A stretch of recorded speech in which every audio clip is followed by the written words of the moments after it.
Hey guys, welcome back to the channel. This is story about what if Naruto is smart and cold part 1. Before I start, please do support for more amazing content and comments for part 2. Do consider to subscribe my channel and share my video to your friends and check out the description as well. Let's start the video. Crimson Dawn, Uzumaki Naruto. The sky was painted red as the familiar light of the sun began to creep up onto the skyline. The Hokage faces then gained their unusual rugged luster that made it seem as if the stone faces were somehow luminescent. From where he was standing, Naruto couldn't help but admire the sight. His facial expression was somewhat constricted, taut, hiding beneath it the more jovial expression that remained unseen under the guise of an impassive visage. There was something about the Hokage faces in the morning that made him want to stop whatever he was doing and look at them. The sight of what he was to become was there, right in front of him. He was so close yet so far. That was why he did this every morning. As soon as he would wake up, before he did anything else, the first thing that he would do was go onto the roof of his house and stare at the stone faces. This soothing and silent daily ritual was a constant reminder of why he was still even in this piece of shit village. Naruto inhaled sharply, exhaling with a sigh as a cool morning breeze caught the back of his neck, sending shivers down his spine. Today would be his first day at the Ninja Academy, and he would be entering it as the fabled bane of Konoha, the failure, and not what most people should have seen him as, a true genius. As Naruto took a step back, he spun around on his heel and began to walk back into his shabby little apartment. His footsteps came to a sudden halt when he felt who it was that was standing behind him.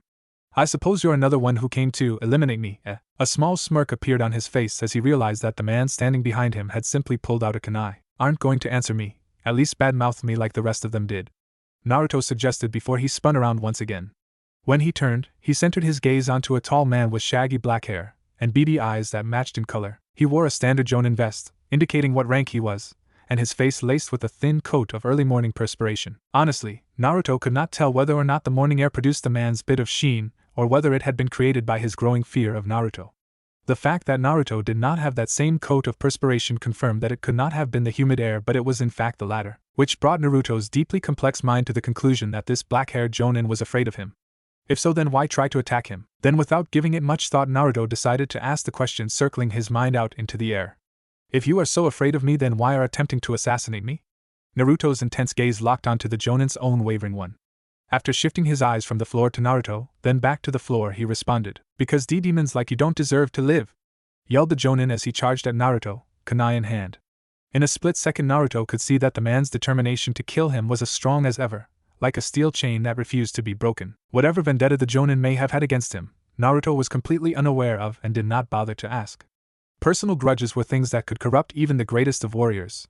Even so, to foolishly attack someone solely on the matter of a grudge was unacceptable when it came to Naruto's standards. If he had to be honest with himself, he would have to say that the quality of ninja had fallen in Konoha, and to his dismay, he was unfortunate enough to be born in with and after 2 generations of worthless shinobi. He would have to talk with Aji-san about that later. The foolish Jonin stance was horrible. It was like some form of a porous taijutsu stance, full of openings and potential counters as well. Naruto knew not to kill him, but it was always fun teasing those who contended to take his life.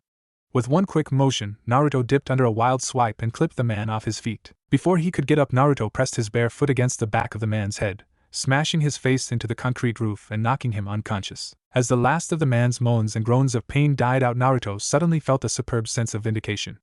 It was hardly a battle to be proud of, hell, it was hardly a battle at all, but Naruto always seemed to find some feeling of pride whenever he discomfited the futile efforts of his would-be assassins. Slowly, Naruto grabbed the back of the man's collar and, make one hand seal, disappeared in a swirl of leaves generated by some artificial wind. Naruto reappeared in the Sandame's office, with his unwanted guest still hanging him by the nape of his collar.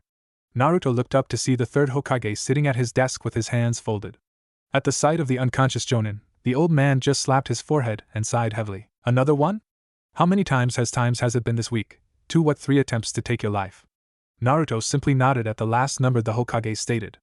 "I thought so," he said, his expression looking surprisingly lugubrious, contrary to his normal impassive state of face. "This man," Naruto hefted up the Jonin with one arm, hanging him into the air, "so rudely interrupted my morning and tried to kill me. Don't worry, I did not harm him. The worst of his injuries is probably a broken nose. Would you be so kind as to make sure that he gets sent to Ibiki, and so rightfully gets what he deserves?" "Sure thing, Naruto-kun, I will keep note of your request. But I think that now would be the time for you to leave." "And why would I do that?" Naruto asked, putting on some fake schoolboy charm. The Sandame just grimaced and sighed once more. "Because Naruto, you're in your pajamas." Naruto's eyes widened a little bit. He had almost forgotten that he was wearing them. The blonde just scratched the side of his head, in an obviously false bit of confusion. Oh, and what's the problem with that? For all of your uncanny perceptiveness, Naruto-kun, you sure seem to not notice that I myself have company and, before you came, was in a very serious discussion with my subordinates. Slowly Naruto began to turn around as the old Sarutobi stuck his arm out, swaying it from one side to the other, as he was trying to display some oddly antique trinket. Naruto, allowing his body to follow his grandfather's gesture, turned fully around, only to come face to face with 3 ANBU shinobi. They all wore their distinct animal mask accordingly. The one on the left, who took on the likeness of an eagle, the on the right wore the mask portraying the face that Naruto for some odd reason mistook as that of a baboon. Finally, the ANBU in the middle, who was with no doubt the captain, wore the oddly modified and makeshift visage of a tiger. Although the boy could not see it, he could not help but think that the 3 ANBU all had their mouths agape behind the effective obscurity of their mask. They probably couldn't believe that the brat, the lowest of the low, the bane of Konoha, had defeated a Jonin, while he wasn't an academy student yet, and he did it all in his PJs. Naruto mentally prided himself at the sight of the subtle shock. Even an ANBU couldn't hide their emotions from the ever-perceptive Naruto. However, he did not act upon his thoughts and simply stared at them, creating an awkward tension in the room. His eyes darted on and off the 3 individuals before him until the weird sensation that arose in his gut forced him to look away and back toward the third. Sorry for the interruption, Aji-san. Nevertheless, before I leave, I simply must make a comment on the way shinobi are acting nowadays. Honestly, the overall mindset of shinobi in Konoha today has suffered a serious downgrade from what it used to be. It's actually making me question the merit and literal quality of the ninja in our village. That goes for all levels. That comment caused him a series of 3 loud coughs from behind that were obviously meant as a joke and obviously directed at him. Anyway, like I was saying, I simply suggest that you input more of your time into enforcing the law of shinobi decorum around the village. Because I don't think that this man here, he pointed to the brunette Jonin who he still subconsciously had dangling from his hand, attacked me just because of my unfortunate condition here. The way he held his blade, with determination, with fear, with anger. It was obvious that he had some sort of personal vendetta against my prisoner and me. It would be foolish to let all shinobi in Konoha harbor a mindset so wrong like this man here. With that said, Naruto dropped the man to the floor. A loud thump indicated that he had landed on his head. He gave Sarutobi a curt bow and smile, followed by the same action being performed to the 3 ANBU in the room. I'm sorry to have taken your time. With that, Naruto made the hand seal that he used to bring himself to the Hokage's office in the first. Wait, Naruto-kun, how did you know that this man attacked you because some grudge? Sarutobi asked with an amused expression on his face. Being as perceptive as he was, Naruto knew that the third was even more perceptive than he was. Moreover, because of that, he knew that the old man never asked him questions like that unless he was trying to gauge Naruto's skill at reading people. However, for every smart question that Sarutobi asked him, Naruto had an equally smart, or even smarter question waiting for the old man. This time the blonde genius was at a loss. Let's just call it a hunch, Naruto said. Sarutobi chuckled. Have a nice day at the academy, Naruto. It's the first day, you know I will, Naruto said with a smile before disappearing in a swirl of leaves, much as he intended to do before. As the blonde boy faded from vision, the ANBU tiger in the middle spoke up. So that's Uzumaki Naruto, the infamous bane of Konoha. Yes, and it would do you well not to look at him like other people do, Saito. And what would that be, Hokage-sama? Saito asked, inclining his head. As a demon and a failure, when in fact he is very much the opposite.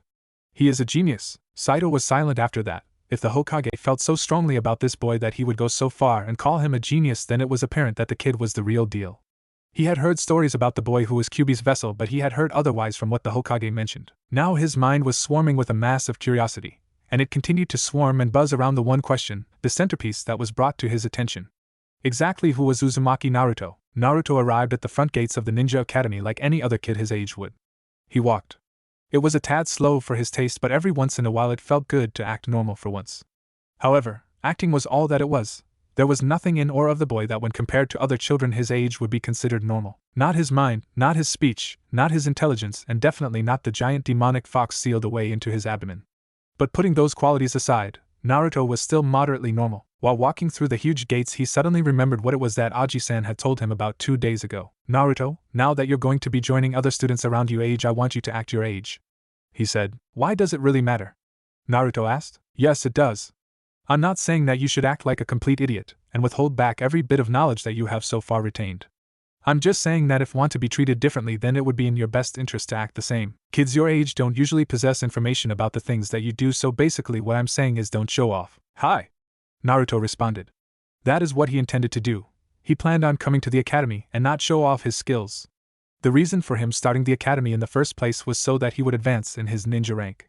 If he were to ever attain his dream of becoming Hokage, then he would at least have to become a genin first. As Naruto continued to walk toward the front door of the academy, he suddenly froze, taken by shock. Around him, he noticed dozens of kids being dropped off by their parents. Kids his age giving goodbye hugs to their loved ones as they began their first days of school. Just like them, he had made it here, his first step to becoming an actual shinobi. Too bad he didn't have anyone to share the moment with. Naruto had often thought what it would be like if he had parents, but today that thought became all the more important to him. He wanted someone to hug goodbye like everyone else. Unfortunately, he was not blessed with a family like other kids were. But then again, other kids were not blessed with a mind and body like his. He was cut from his introspective thoughts when he heard someone's voice. "Hey, are you lost or what?" Naruto's head snapped to the source of the voice. When he looked up, he saw what the hell was he seeing? He didn't know whether or not he was looking at a person or a fucking ghost. The person in front of him was the very image of the word noble. The man in front of him had jet black hair that ran down past his shoulders and was left to hang loosely. He wore robes of pure white. From where he stood, the man's robe seemed to avoid touching the ground and just hovered lightly above the dirt, as if the most likely soft linen was tantalizing the ground because it could not be touched by the ground. It was what gave him the ghost-like appearance, and what made him noble. Even in the dirtiest and dustiest of places, the clothing of a noble refused to dirty itself. Despite his absurdly clean attire, Naruto noticed some other distinct features on the man, like the structure of his jaw and the intensity of his eyes. Oh, and his eyes were the most distinguishable feature about him, for they were white and pupilless. This man standing in front of him was a Hyuga. From what he had seen, Naruto knew that Hyugas were supposed to be stuck-up douchebags. Well, are you going to answer me, or are you going to just stand there like a silent fool? Yep, he was right. This person was definitely a douche. No, I'm not lost. Actually, I was just on my way to class. It's my first day, Naruto said with such cool innocence that seemed to ignite the much larger man even more, although his emotionless face mask that all Hyugas seemed to wear at all times seemed to aid in hiding it. Even so, that didn't mean that Naruto still couldn't read the man's actions. He could tell by the slight twitch of the Hyuga's fingers when he spoke and the barely visible 1mm arch in his eyebrows that the white-eyed ghost was enraged merely at the concept of standing next to him. Again, the Kyubi no Kitsune caused someone to judge him before they got to know him. And they let you of all people in. What a shame. It seems that Konoha has fallen down to low standards this year. Well, I do beg your pardon, but what exactly do you mean by they let me of all people in? Nothing at all. I thought as much. Naruto smirked as the man simply swallowed down the massive amount of Hyuga pride that his clan was so famous for and turned around, facing a girl who up until now Naruto hadn't noticed. Hinata, this is important. This is where it starts for you. If you fail, then you will have lost all honors from me.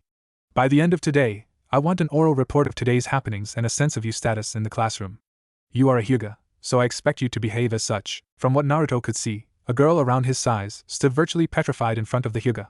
She hid it with a mask of impassiveness. She was hiding her fear, that both Naruto and the male Hyuga knew it. I will try my best. No, you will be the best. Understood? Hinata nodded. Yes, father. Hinata said, her eyes a bit downcast. The man just nodded and turned around, with a grace that only a Hyuga would possess. He gave Naruto one last huff before walking past him and out of the academy gates. Naruto could tell that the man had just resisted the urge to sputter out any further words. Perhaps he was afraid of breaking the law that the Sandaime had put into action by uttering one too many words about the nine-tailed fox. So now Naruto was just standing with some girl who he now knew to be Hyuga Hinata. In addition, from his own general knowledge, she was the heir to the Hyuga clan, therefore making the previous man whom she called father Hyuga Hayashi the most stick-up-the-ass Hyuga you could ever know. Naruto, always being one to break the awkward silence between the two, spoke up first. So you're a Hyuga? Her head quickly shot up as she looked at Naruto, only to bring her gaze back down to the ground. Why yes, she said. Naruto was a master at reading people, and it was obvious that she had definite self-esteem issues to work out. He could tell that it was a fact just by looking at the way she stared at the ground. Call it a hunch, but he could tell that Hinata was extremely nervous for some reason, which made it even more surprising to him when she spoke. Ano, but I've never seen anyone talk to father like that. Weren't you scared of him? Naruto grabbed his chin between his forefinger and his thumb. Well, a little, but you just got to know how to speak to them. No offense, but the Hyuga are an extremely intimidating clan if you don't know how to keep your cool around them. Hinata just nodded and returned her gaze to the ground. By this time the both of them were walking toward the front door along with the rest of the students, when Naruto stopped and said, "Oh wait, you go ahead, I've got to get something really quickly." Slowly the lavender-eyed girl nodded, her lower lip hanging a bit, and continued into the academy with the rest of the students. As the last of the students said goodbye to their parents and went inside, Naruto slipped off to a distant corner behind the school where no one could spot him. He came to a stop underneath a tree that cast a lengthy shadow that would do well and hide his presence. Hanging from a sturdy branch was a lone swing. There it stood, gently moving in unison with every minuscule breeze that moved it. There Naruto sat down. How long do you plan on following me?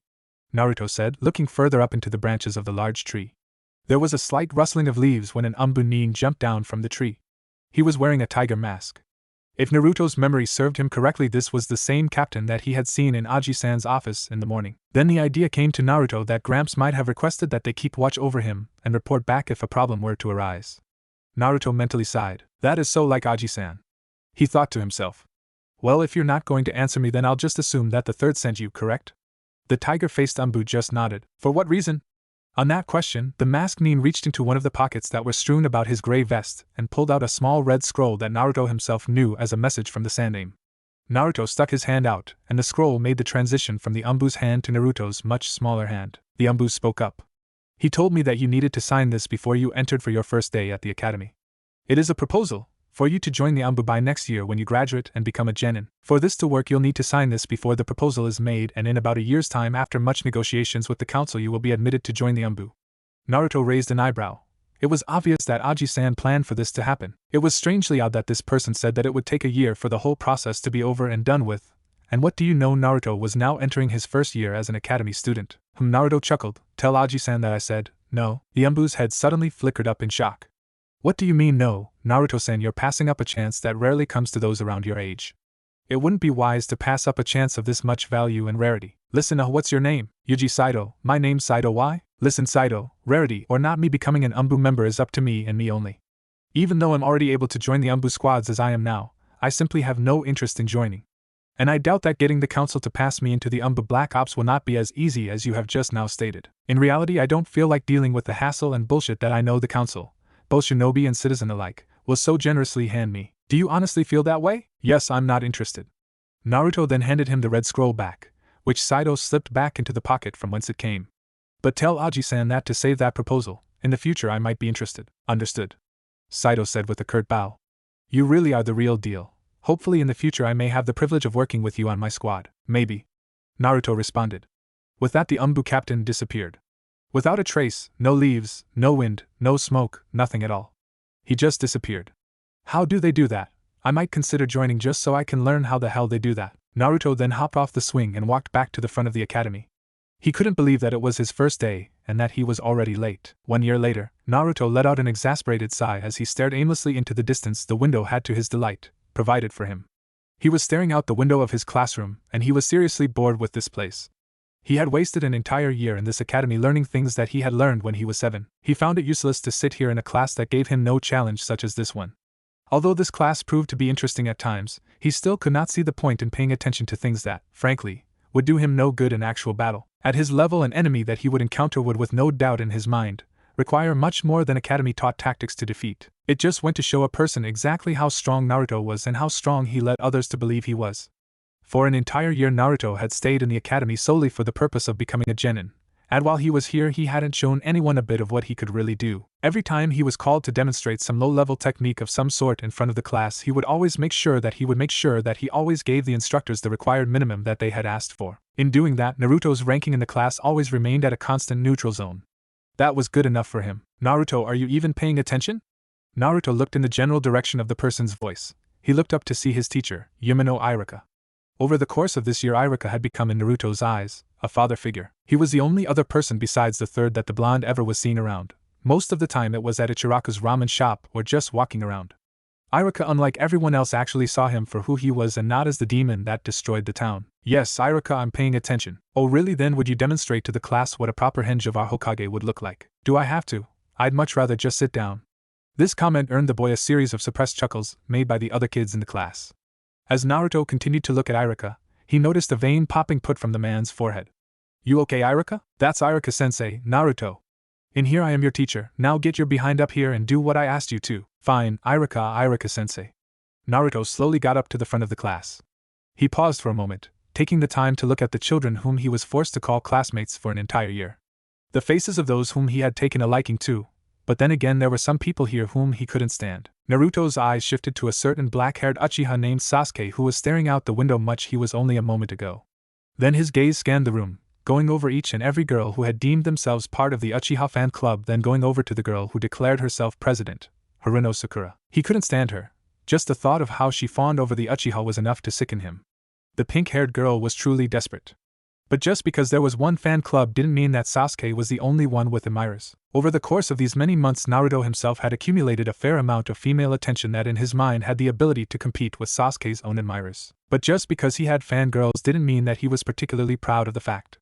His eyes then moved over to the girl who declared herself as president of his fan club.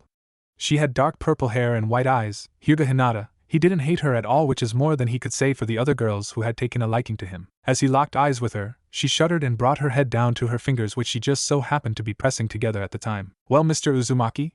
Irika said impatiently. Naruto turned his head over to Irika, and gave him a very grim glare, which Irika himself returned with a death glare of his own.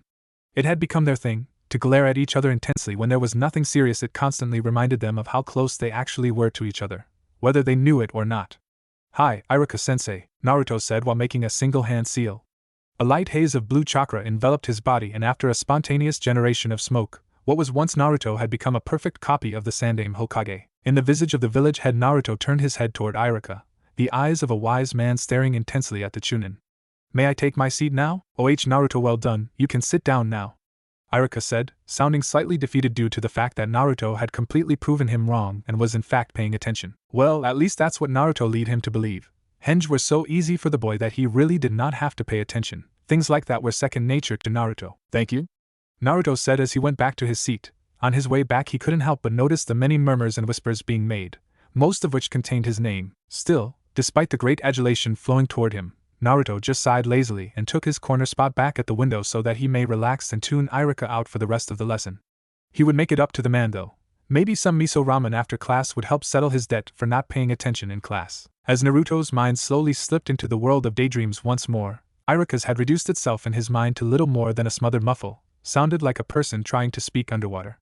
Now Naruto was back in his peaceful place, where he could not be bothered, where he could not be perturbed, where no one could reach him. Naruto jerked when he felt the odd sensation of someone jabbing him in his ribs. Maybe his peaceful place wasn't as impenetrable as he would have liked it to be. Naruto turned and saw a girl with shoulder-length jet black hair and blue eyes looking at him. Her elbow was slightly extended toward his ribcage, indicating that she was the one who poked him. She wore a tan ninja training shirt underneath a faded black jacket that was tightly suited to accentuate her body. On her lower body she sported a pair of ninja training pants that were identical in color to her shirt. Those two were tightly suited. Her pale skin seemed to go in conjunction with her hair and eyes. This was an odd combination, gave her what Naruto would label as slightly refined facial features. Saying that she was pretty would be horribly tautological and, quite frankly, the understatement of the century. "Naruto, did you not just get in trouble for daydreaming?"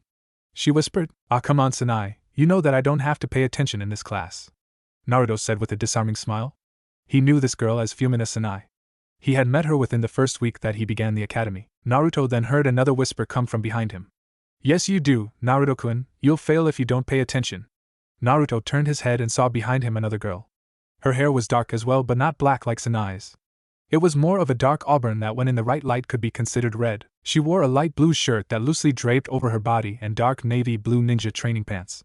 Her face was smaller, and even more refined than Sanai's, but it bore a stark resemblance to the black-haired girl. The only reason that such a resemblance was even present was solely based on the fact that this was Sanai's sister. Her name was Kono. Naruto met her around the same time he met Sanai, seeing as how they were always together, and just like her sister Sanai, Naruto had become great friends with Kono as well. To say that Naruto had become friends with them was an understatement. He had become attracted to them both, and it wasn't the type of attraction that everyone who saw them would think of. But it's not like there was no reason to be attracted to them. Half of the guys in Naruto's class were attracted to them both. The two sisters' beauty had made them into daily eye candy for most of the other male students. Sure, they were pretty, but that was not the only reason that Naruto was attracted to them. While not one of the clans known for their outstanding strength or Kekkai Genkai, the Fuminas were known, however, for their extreme cunning and wit. They were not as strong as clans like the Hyuga were or Uchiha were, but they certainly made up for their physical impediments with their extreme intelligence. Fuminas were extremely smart. One example of their wiles would be during the Great Shinobi War, where the battle tactics of a Fumina led Konoha to victory against opposing IWA forces.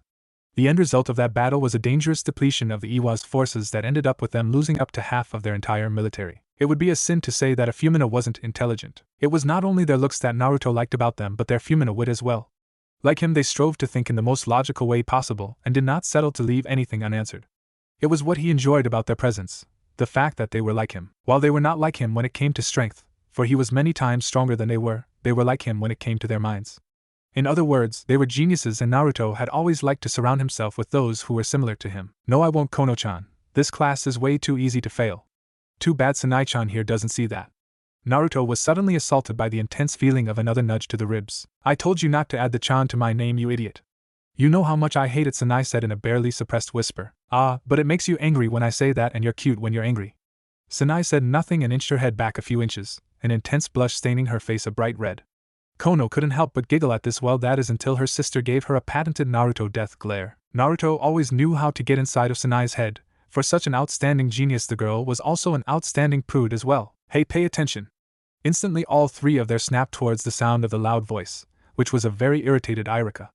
Naruto, Sanai, Kono, do you intend on talking this entire class? What I'm about to say is of great importance, so you must pay attention, understood? Hi, Irika-sensei. Naruto said, answering for all of three of them. Irika nodded and turned his gaze back to the rest of the class. He brought his two hands, and while making a fist with one hand, his other hand was left open. He suddenly brought them together. Class, as you all know, today is the day of the advancement exam. This comment stirred up a multitude of groans and moans from the rest of the class, with the exception of a few well-behaved students. I know, settle down, it's not that serious. It's simple. A hand sign, and behind appeared two small wooden tables, and on top of the tables were rows of Hydeites or ninja headbands, all engraved with the Konoha symbol, and shining brightly, indicating that had just been burnished. Irika turned and allowed his arm to sway out toward the two tables. These headbands are what you will be aiming for. If you pass, you will each receive one Hydeite, indicating that you have become official ninja of Konoha. The exam itself is simple, really. I will call you up here one by one and I will ask you to do three things. 1. Make a decent henge of me or Mizuki-sensei, who will be here shortly. 2. Make a total of 3 stable bunshin. And 3. Irika then smiled. The third thing that you will have to do in order to become official nin of Konoha is walk past me and take your Hydeite. Irika smiled when he saw the bright smiles of his students and heard their excited voices. Some of them even got so excited that they stood up, saying that they wanted to be the first to go. But Irika denied, telling them wait. The exam will not begin now, however. Irika's smile grew wider when heard his class cry out ah, again, with the exception of the more well-behaved students in the class. Don't worry, we have to wait for Mizuki to return, therefore I will allot you all a small break period of 15 minutes. Be back in class by then. Hey, and don't take this break lightly, you could use this to your advantage. Perhaps these 15 minutes could give you all a little time to prepare for the exam. Other than that, you are dismissed. With that, all of the students jumped up, some louder than others, and began leaving the classroom. Naruto then felt the terrible sensation of Sanai's elbow in his ribs once more. This will be fun, won't it? Naruto nodded. Nah, I don't think it will. Things like this usually bore me to death. He then smiled at the scowl that made its way onto Sanai's face but grimaced when he felt another dull pain enter his ribs on his opposite side. He turned to see Kono standing there. Well, they only bore you because you don't know how to have fun. Already tired of this interminable assault of elbow nudges, Naruto sighed. Whatever, let's just leave, he said as he walked out of the classroom, holding both sides of his ribs. Both girls both giggled and slapped hands, following him out of the room. It seems as if they had succeeded in successfully ticking Naruto off with the elbow nudging, which they both knew was one thing he hated, which was the reason they did it so much. Naruto sat on the sturdy branch of his usual tree with a swing on it. Ever since his first day at the academy, it had become his spot, the type of place that allowed him to think peacefully to himself. But inner thoughts did not seem like options for him right now. Come on, Sanai said, grabbing hold of Naruto's arm and trying to pull him off his branch. She was currently standing on the side of a tree trying to pull Naruto down. Even though they were not up to his level yet, the Fuma sisters were enamored with the knowledge of techniques that were well beyond academy level. For example, the technique of tree walking that Sanai had been using to follow Naruto up his tree and bug him for what seemed in his mind as an interminable amount of time. We've got 15 minutes, so spar with us, Sanai urged, to which Naruto just shook his head. Since his beginning days at the academy, Sanai had always wanted to spar with Naruto, but he always denied. She was just too below him. No, I don't feel like it, so stop bugging me. Why? Because I said so, Naruto responded. If he had actually told them the truth behind his reasons for not fighting them, and mentioned that if Sanai were to fight him, she would be fighting someone who had trained almost every day of his life with the Hokage of the village since he was about 7, she probably wouldn't be so eager to have a bout with him then. As Sanai gave Naruto's one final tug but sighed when he did not budge, she let go, but before she could get halfway down the tree, she let out a startled squeak as she felt something land on top of her, knocking her down only for her to land flat on her stomach. When she hit the ground and turned her head, she saw Naruto sitting right on top of her. There was a certain sly look in his eye that made her feel suddenly uncomfortable. She felt even more on edge when he leaned in closer to her face. You, instead of sparring, how about we do something else, Sanai-chan? The tone in which he spoke brought fire to Sanai's face as she blushed. Why, you know that I don't like it when you see call me Chan, she said, her speech chopped into bits and pieces. Oh really, then how about this? Sanai's eyes widened when he felt Naruto's hand slowly slide down the side of her rib and move up toward her chest. Under Naruto's weight, which he held back a bit, Sanai squirmed and struggled in an attempt to free her body. And Naruto, what are you doing? Oh, nothing, he said, sliding his fingers across the base of her C-cup-sized chest. Much to his pleasure, Sanai did nothing but let out a small squeaky moan. But it was not like she could do anything else. Naruto had her pinned and playing the part of the victim. Naruto, stop, you pervert. I'm not a pervert, I just felt like getting my revenge on you. You bugged me, I make you feel uncomfortable. He leaned in even closer. Now is that not that fair? Naruto moved in closer but jerked back when he felt the structure of a foot jam itself into his ribs. Naruto, what are you doing? I don't want you touching my sister in any weird places, you perv. Naruto looked up, while rubbing his side. That one was going to leave a mark. Again with this perv thing. I am not a pervert, I just felt like getting your sister back for bugging me. Konoha looked at Naruto skeptically, but dismissed it as nothing important. But it is not like things like this didn't happen often, they happen all the time. Sanai would bug Naruto, then Naruto would get her back by attacking the prude within her, and him doing something that he did not count as perverted but rather as revenge. Therefore, over time Konoha had become sort of the guardian who always stopped Naruto from exacting too much revenge on her sister. However, being as perceptive as he was, Naruto quickly became fully aware of why she always played this role. It was simple, she obviously held certain feelings of affection for Naruto as well, but she just did a better job of hiding it. Maybe the only reason Konoha stopped Naruto all the time was that she felt jealous from all of the attention that Naruto usually gave Sanai whenever she bugged him. Naruto raised himself off the ground, dusting himself off. Well, if you plan on bugging me, then what is it that you propose that we should do? And he looked at the position of the sun in the sky. The 10 minutes we have left. Both girls shrugged. Well then, bye, said Naruto as his body began to fade away into nothing until there was in fact nothing standing in his place. With wide eyes both girls looked at each other, shocked at how easily Naruto had bamboozled them with a mere bunshin. Whether he had switched with the clone before they found him or during their conversation they did not know. Then a thought came to Konoha that made her angle her head and rested it on the palm of her hand. She turned to Sanai. Hey Sanai, if those were just bunshin, then how come it could touch you and why was I able to kick? Sanai herself then adopted the same thinking pose as her sister. Wait, yeah, now that I think about it, that clone felt real, but it was still a clone, wasn't it?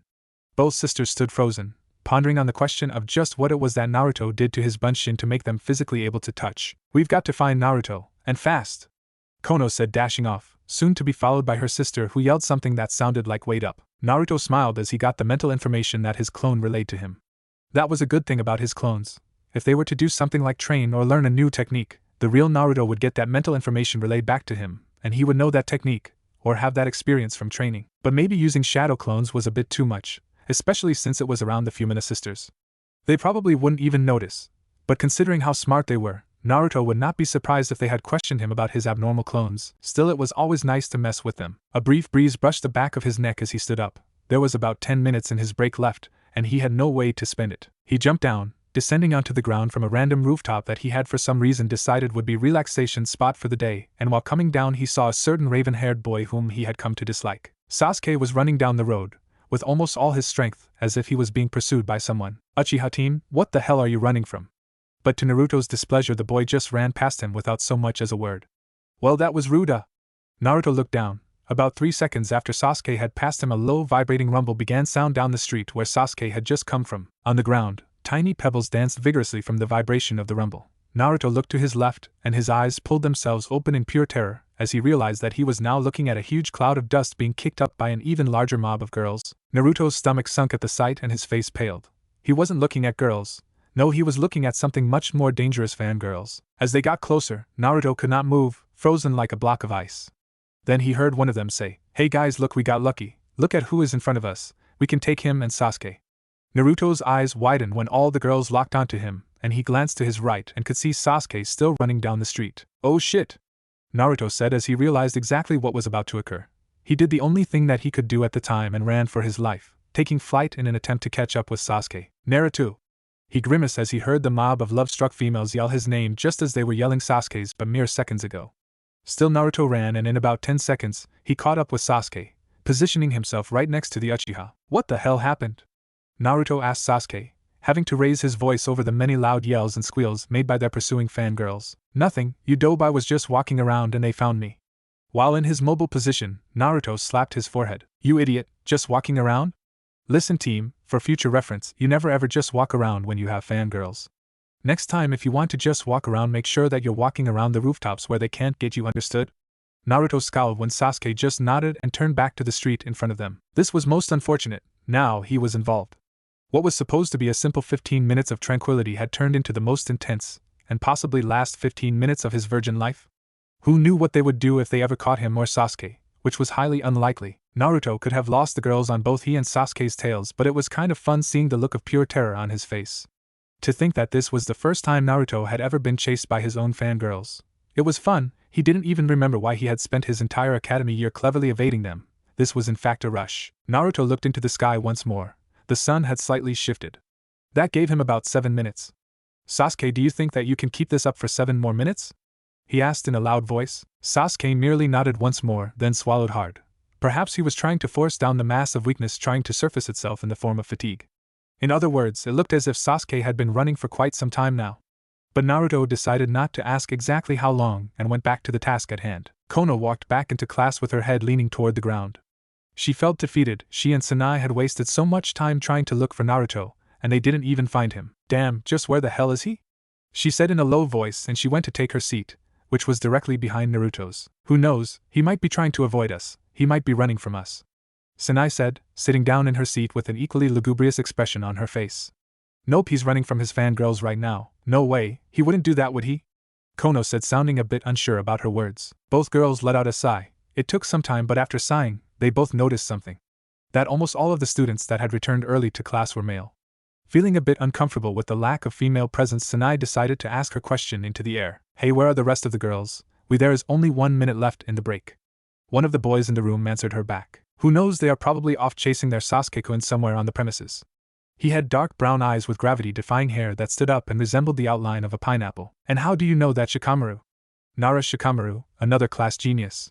He, along with her, Naruto, and her sister, was one of the smartest kids in the class. However, unlike her, Shikamaru had preferred to do nothing with his amazing brain power.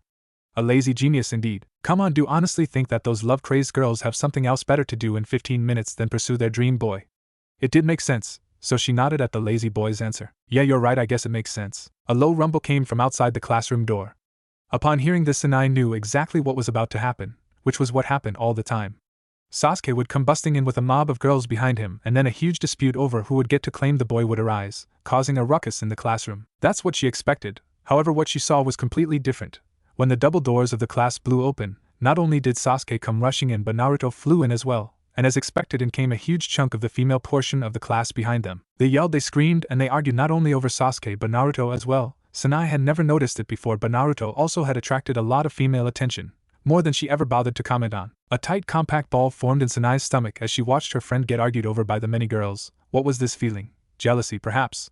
No way, why would she be jealous if a bunch of girls were to fight over Naruto? She looked over to her sister Konoha and saw that she too watched Naruto as his fangirls groped and tugged at him, her face graced with a mask of intensity. The tight ball loosened a bit in her stomach when she saw Naruto drag himself out of a sea of cheerful fangirls, and she was hit with a warm sensation of relief, mostly because Naruto had come out untouched. But why she was feeling relief at this confused her even more, which added to the already deep pool of unease and potential jealousy that lay deep within her mind. When Naruto flashed her a brilliant smile and wave, Sanai's face lit up like light bulb, but she quickly retreated to her usual expression as she found herself blushing from her reaction to Naruto. Slowly, Sanai looked at Konoha, who had one eyebrow raised with a certain glint in her eye that made her wonder just what it was that was going through her mind. Before she knew it, Naruto had walked up to them and Sanai found herself staring down at the floor. Sanai-chan. Sanai twitched at the mention of the word chan but continued to stare at the ground, not saying a word. You okay? You look a bit disturbed, Naruto said, taking his seat next to her, causing the girl to move over just a tad to the right and away from Naruto. The tight ball came back, this time pulling even harder. Every time Sanai thought of something and tried to get it out of her mouth, the ball would end up dragging those words back down into her stomach, leaving her unable to speak. What's wrong with me? Why am I acting like this? Was it because of what happened? Her face flushed when she thought of what it was that Naruto's clone had done to her under the tree. Hey, you okay, Sanai? Yeah, she's okay. Konoha had cut in, drawing in Naruto's attention onto herself. Never mind her though, I want to ask you something. Under the tree during the break, your clone, why was it able to touch Sanai? Naruto's eyes widened, but he smiled afterwards. I anticipated something like this. If you must know, then I'll tell. He motioned for them both to come closer and leaned in himself.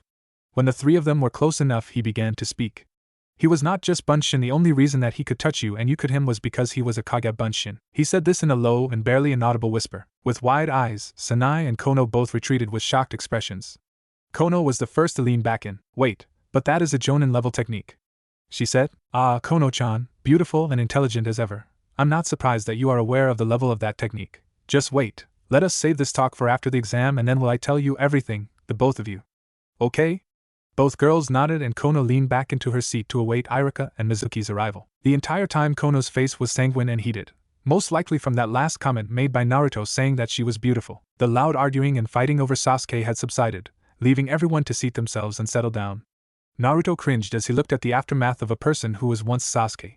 He sat alone and with a blank expression on his face. The face of the violated and touched an expression ever since he had begun the academy he had grown accustomed to. It seemed as if everyday Sasuke had this expression plastered on his face, all because of the fangirls that attempted to toady him every day. It was not the first time Naruto had seen Sasuke like this after being chased by his fangirls, and he doubted that it would be the last. Then Naruto thought to himself about how different his reaction was compared to Sasuke's. Naruto had avoided his own fangirls up until now, and in his mind, it was not as bad as Sasuke made it seem. The blank and scared expression on the Sasuke's face brought a curl to the young blonde nin's lips. It was always fun to see that stick-up-ass Uchiha with that expression on his face. Two loud sounds suddenly filled the room, causing everyone to turn their heads, and standing in front of the two wooden tables holding Hideite were the two class instructors Irika and Mizuki. The two Chunin had their arms folded, with both large smiles and bright eyes. Okay, listen up, I won't waste any time, so take your seats. The class followed accordingly, which made Irika nod. Good, now the rules are simple. All you have to do is come up to either me or Mizuki, and do what I have instructed for you to do. Irika then shifted his gaze onto Mizuki. Anything else that you would like to add? Mizuki, a tall man who had silver hair and a jaunty expression on his face, angled his chin up toward the ceiling in a thinking pose. Then brought it back down. Well, I'll just tell you that we plan to have you come up 2 by 2 in order to quicken the pace, and let's just say that we have a little surprise for you at the end, he said with a smile. Naruto watched Mizuki closely.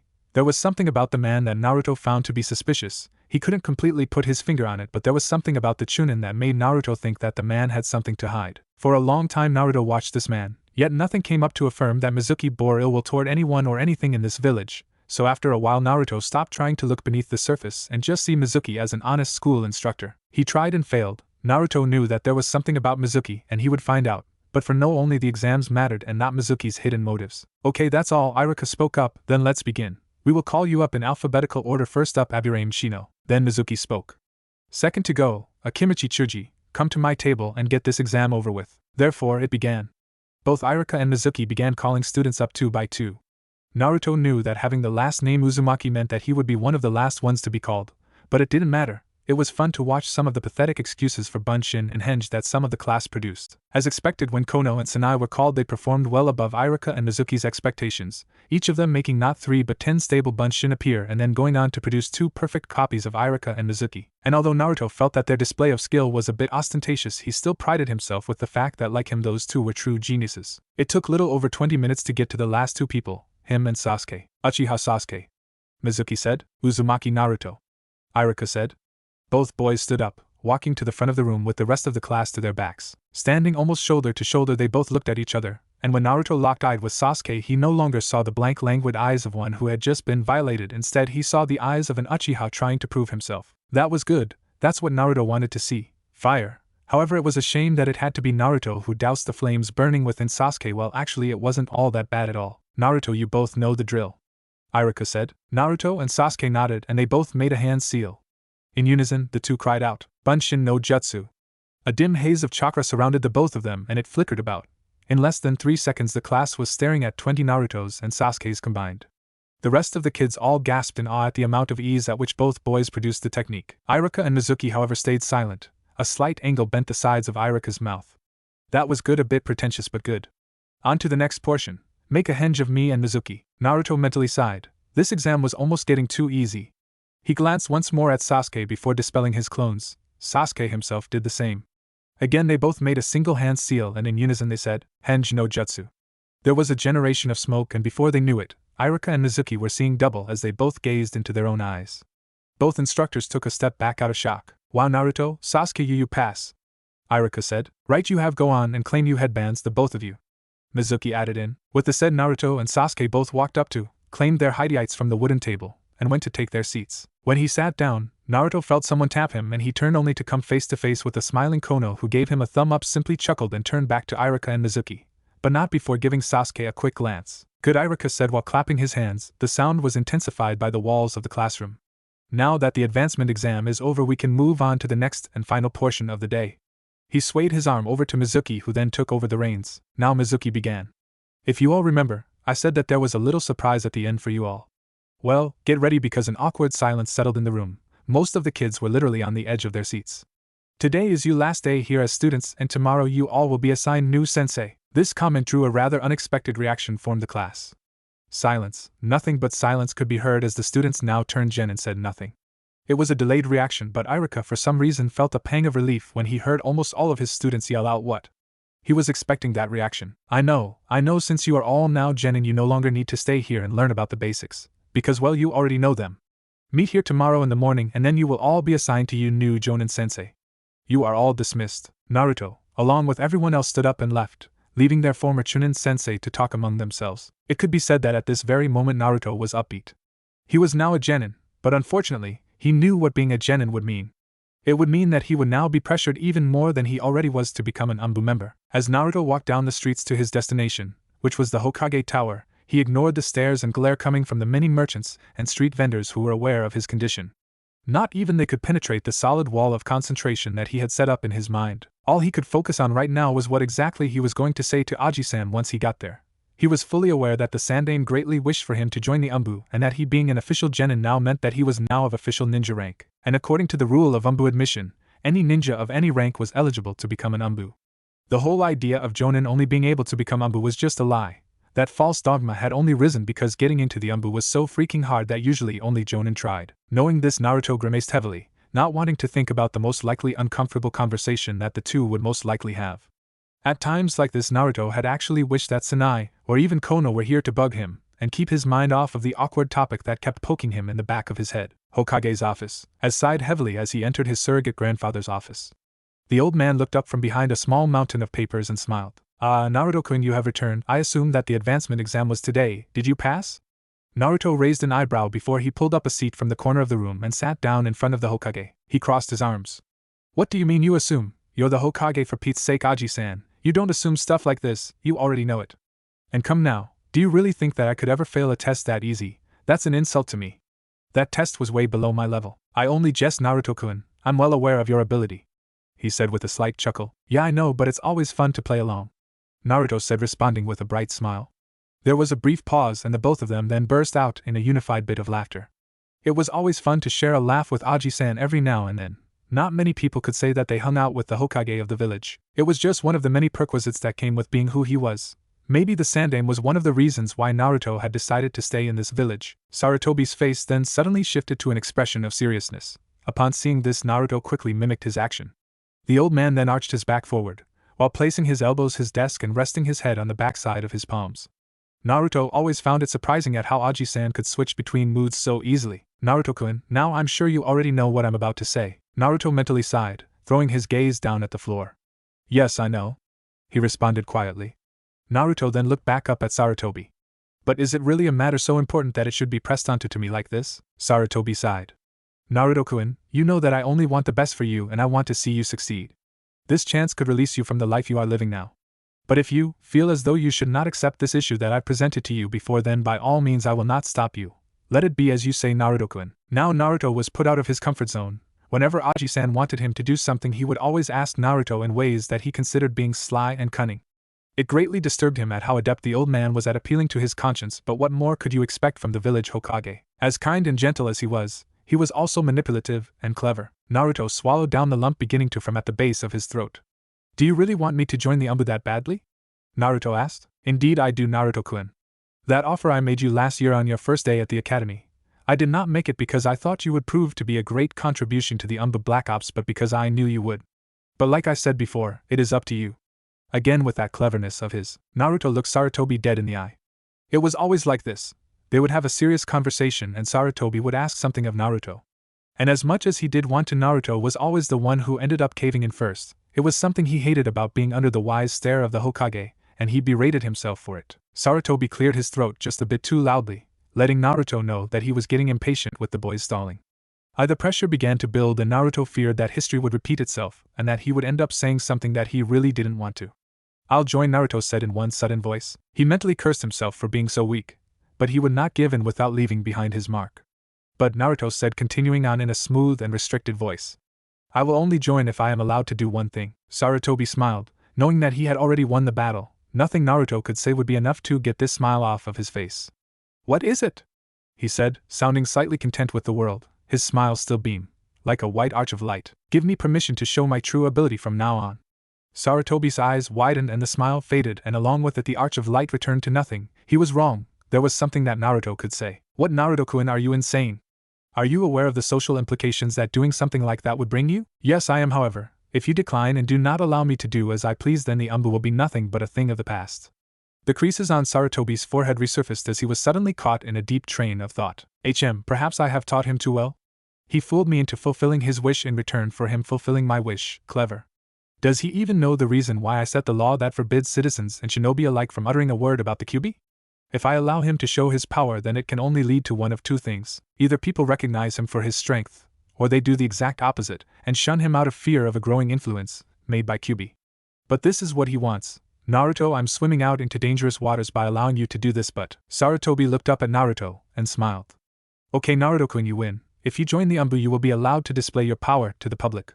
But rest assured, you will have plenty of time to show what you are made out of. For as you know, the entire process of applying someone as an ANBU member will take an immense amount of time. Most likely up to a year's time. I wanted you to take the offer last year so that by tomorrow you would have been able to start your duty as an active ANBU member. Unfortunately, you declined. Feel secure because you now have a year's time to wait until you become ANBU. So enjoy it. Naruto nodded happily as he quickly stood up, and upon looking at the boy's optimistic demeanor, Sarutobi grumbled. He really had taught Naruto too well. The boy was already intelligent enough as he was. Add the logic of a Hokage and you've got a problem on your hands. Thank you, Aji-san, I greatly appreciate it. Naruto said as he got up, a small curl bending the sides of his lips. I'll report to you after I meet my Jonin tomorrow, but I'm guessing that you already know who that person is. He left with a curt bow and walked outside of the office, a smile on his face, knowing that he had finally been allowed to show his ability as he pleased in the village without consequence. He would no longer have to keep up the facade of the Kyuubi boy with average skills. He would now be known as the genius boy with the Kyuubi sealed inside of him. It was a future that he greatly looked forward to, and the thought of such a future carried him in good spirit all the way to his small apartment, where he stopped at the door. Tomorrow is a new day, he said while making a reach for the knob, and opened his door. He turned back and glanced at the sky. The ominous twilight looked different today.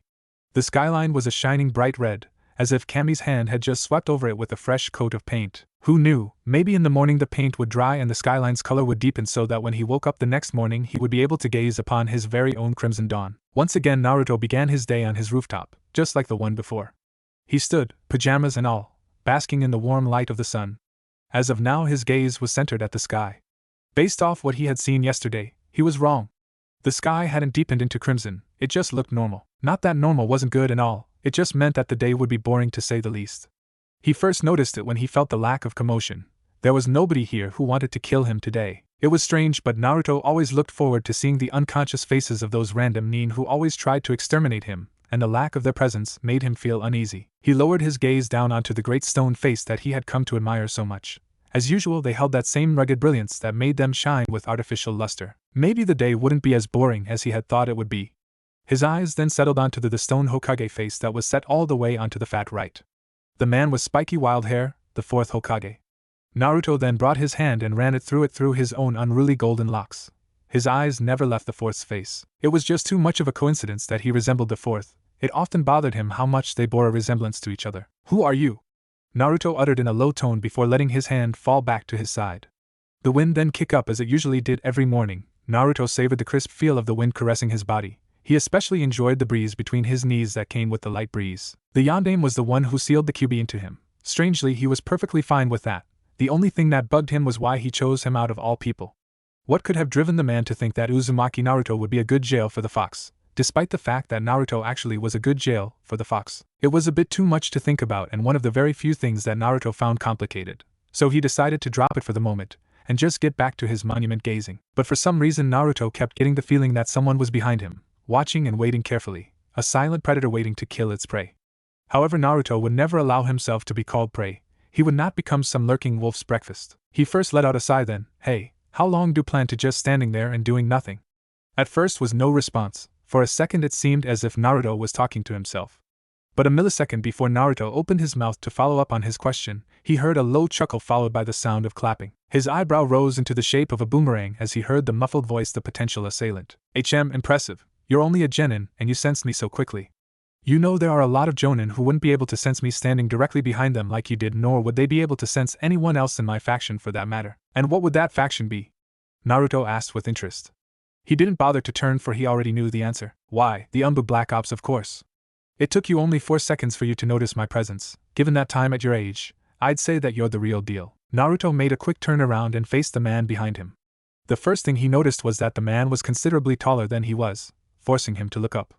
The second thing that he noticed was that this man was in fact an ANBU member, mask and all, and that he was wearing a wicked tiger mask. He labeled this man as the ANBU captain he had seen in Aji-san's office last year, although he couldn't fully tell, but Naruto kept getting the feeling that the ANBU captain was smiling behind his animistic disguise. Well, now that we've established that I'm Uzumaki, Naruto cared to tell the reason for your arrival? Cutting right to the chase, I see. Well, if you must know, I'm here to deliver to you a message. From, Naruto said, crossing his arms. From the third. Seeing as how you will be joining the ANBU next year, our Hokage thought that it was a good idea to train with the ANBU from now on. With that being the case, I made a recommendation for you to join my team. I've seen the results of your work. That Jonin you brought us yesterday was proof of your skill. That was only a result of your power, but I want to witness it in action, with my own eyes. Therefore, he paused for a moment and reached into one of his side pockets and pulled out a small black scroll. I want to give you this. He held the scroll out for Naruto to take, which he did. The boy then tore the paper seal and opened it horizontally. As expected, the surface of the paper was riddled with what looked like directions to some unknown area. The myriad of text and apparent longers bored Naruto out of his mind by him just looking at the scroll. Directions? He asked. To where? The captain chuckled once more. To the ANBU training ground, of course. By the end of the day I want you to head to that location to meet me and the rest of my team. Naruto's eyes widened a bit.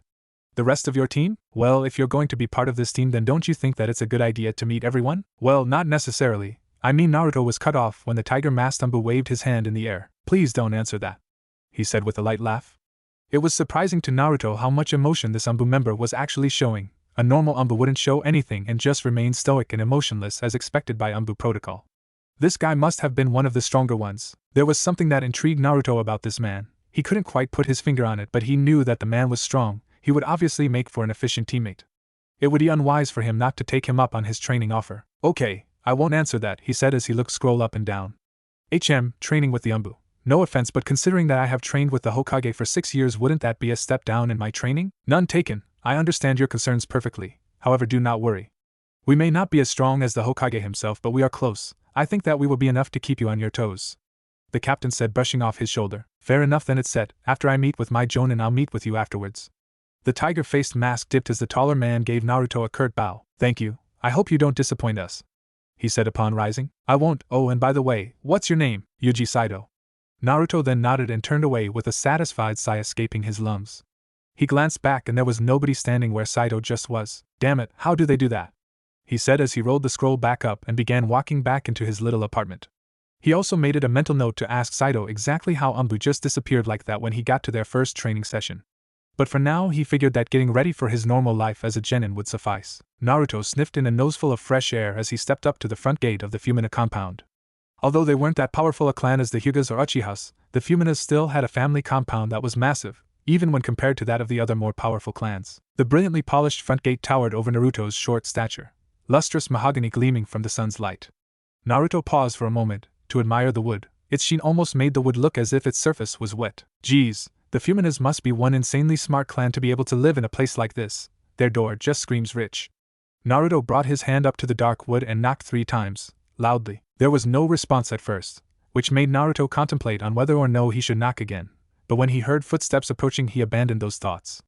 The double doors cracked open then fully swung open, revealing the lush green expanse that was the Fuma courtyard. While the place really was huge, he never ceased to be amazed every time he saw. Inside were a myriad of individual houses and homes, most of which had 2 or more floors. The inside of the manor was so large that there were even small individual roads run through the entire place. Naruto had seen this so many times before, but damn, it never stopped amazing him. Naruto was pulled out of his trance of adulation when he noticed 2 slender women walk into view from behind the 2 massive doors. Both of them beautiful, red-haired and wearing 2 matching blue kimonos with black stripes. The watery color of their kimonos stick out in contrast to their bright red hair. It was almost comical how their heads stuck out so much. Naruto soon found himself wondering why they chose to wear such colors. They both stopped in front of him, putting on 2 bright smiles. "Ah, Naruto-san, how are you today?" they both said in perfect sync.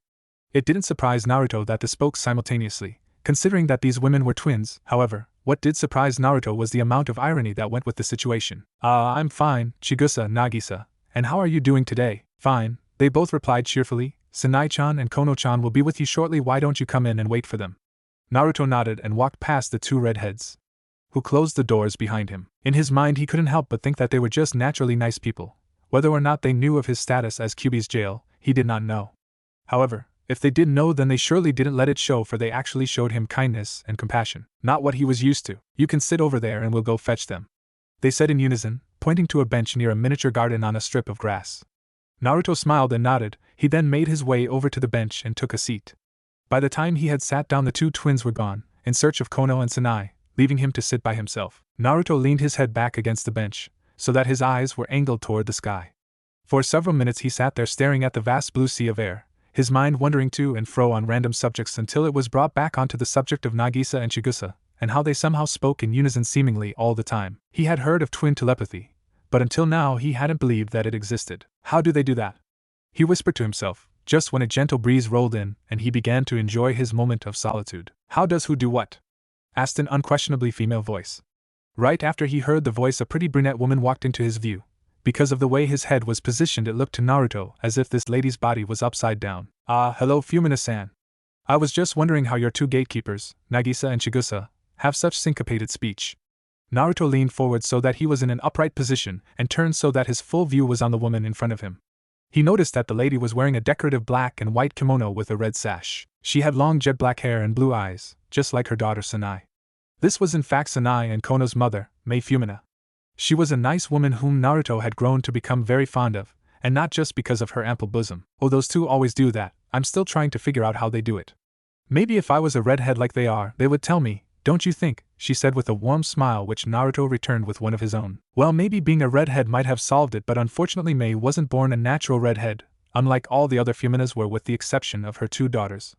The reason for her dark hair was that she was not actually a blood-related Fumina. She just became one when she married into the clan. That being the situation, most people outside of the clan who did not know that Mei wasn't a real Fumina would always deem her as an anomaly inside the clan for not possessing the bright red hair that had come to be recognized as the Fumina trademark. It was a color that was passed down from generation to generation, similar to the Haruno clan, which was known for having unnaturally pink hair even in their men. Are Sanai and Kono ready yet? Naruto suddenly asked. Mei then crossed her arms, pushing up her large assets, which no doubt drew Naruto's attention to them. Luckily she hadn't noticed. Yes, when I left the main compound they were already dressed. They should be here shortly. But until they come, can I ask why you are in such a hurry? Well, today is the day that we all get to meet our Jonin senseis, and I was a bit excited to meet them.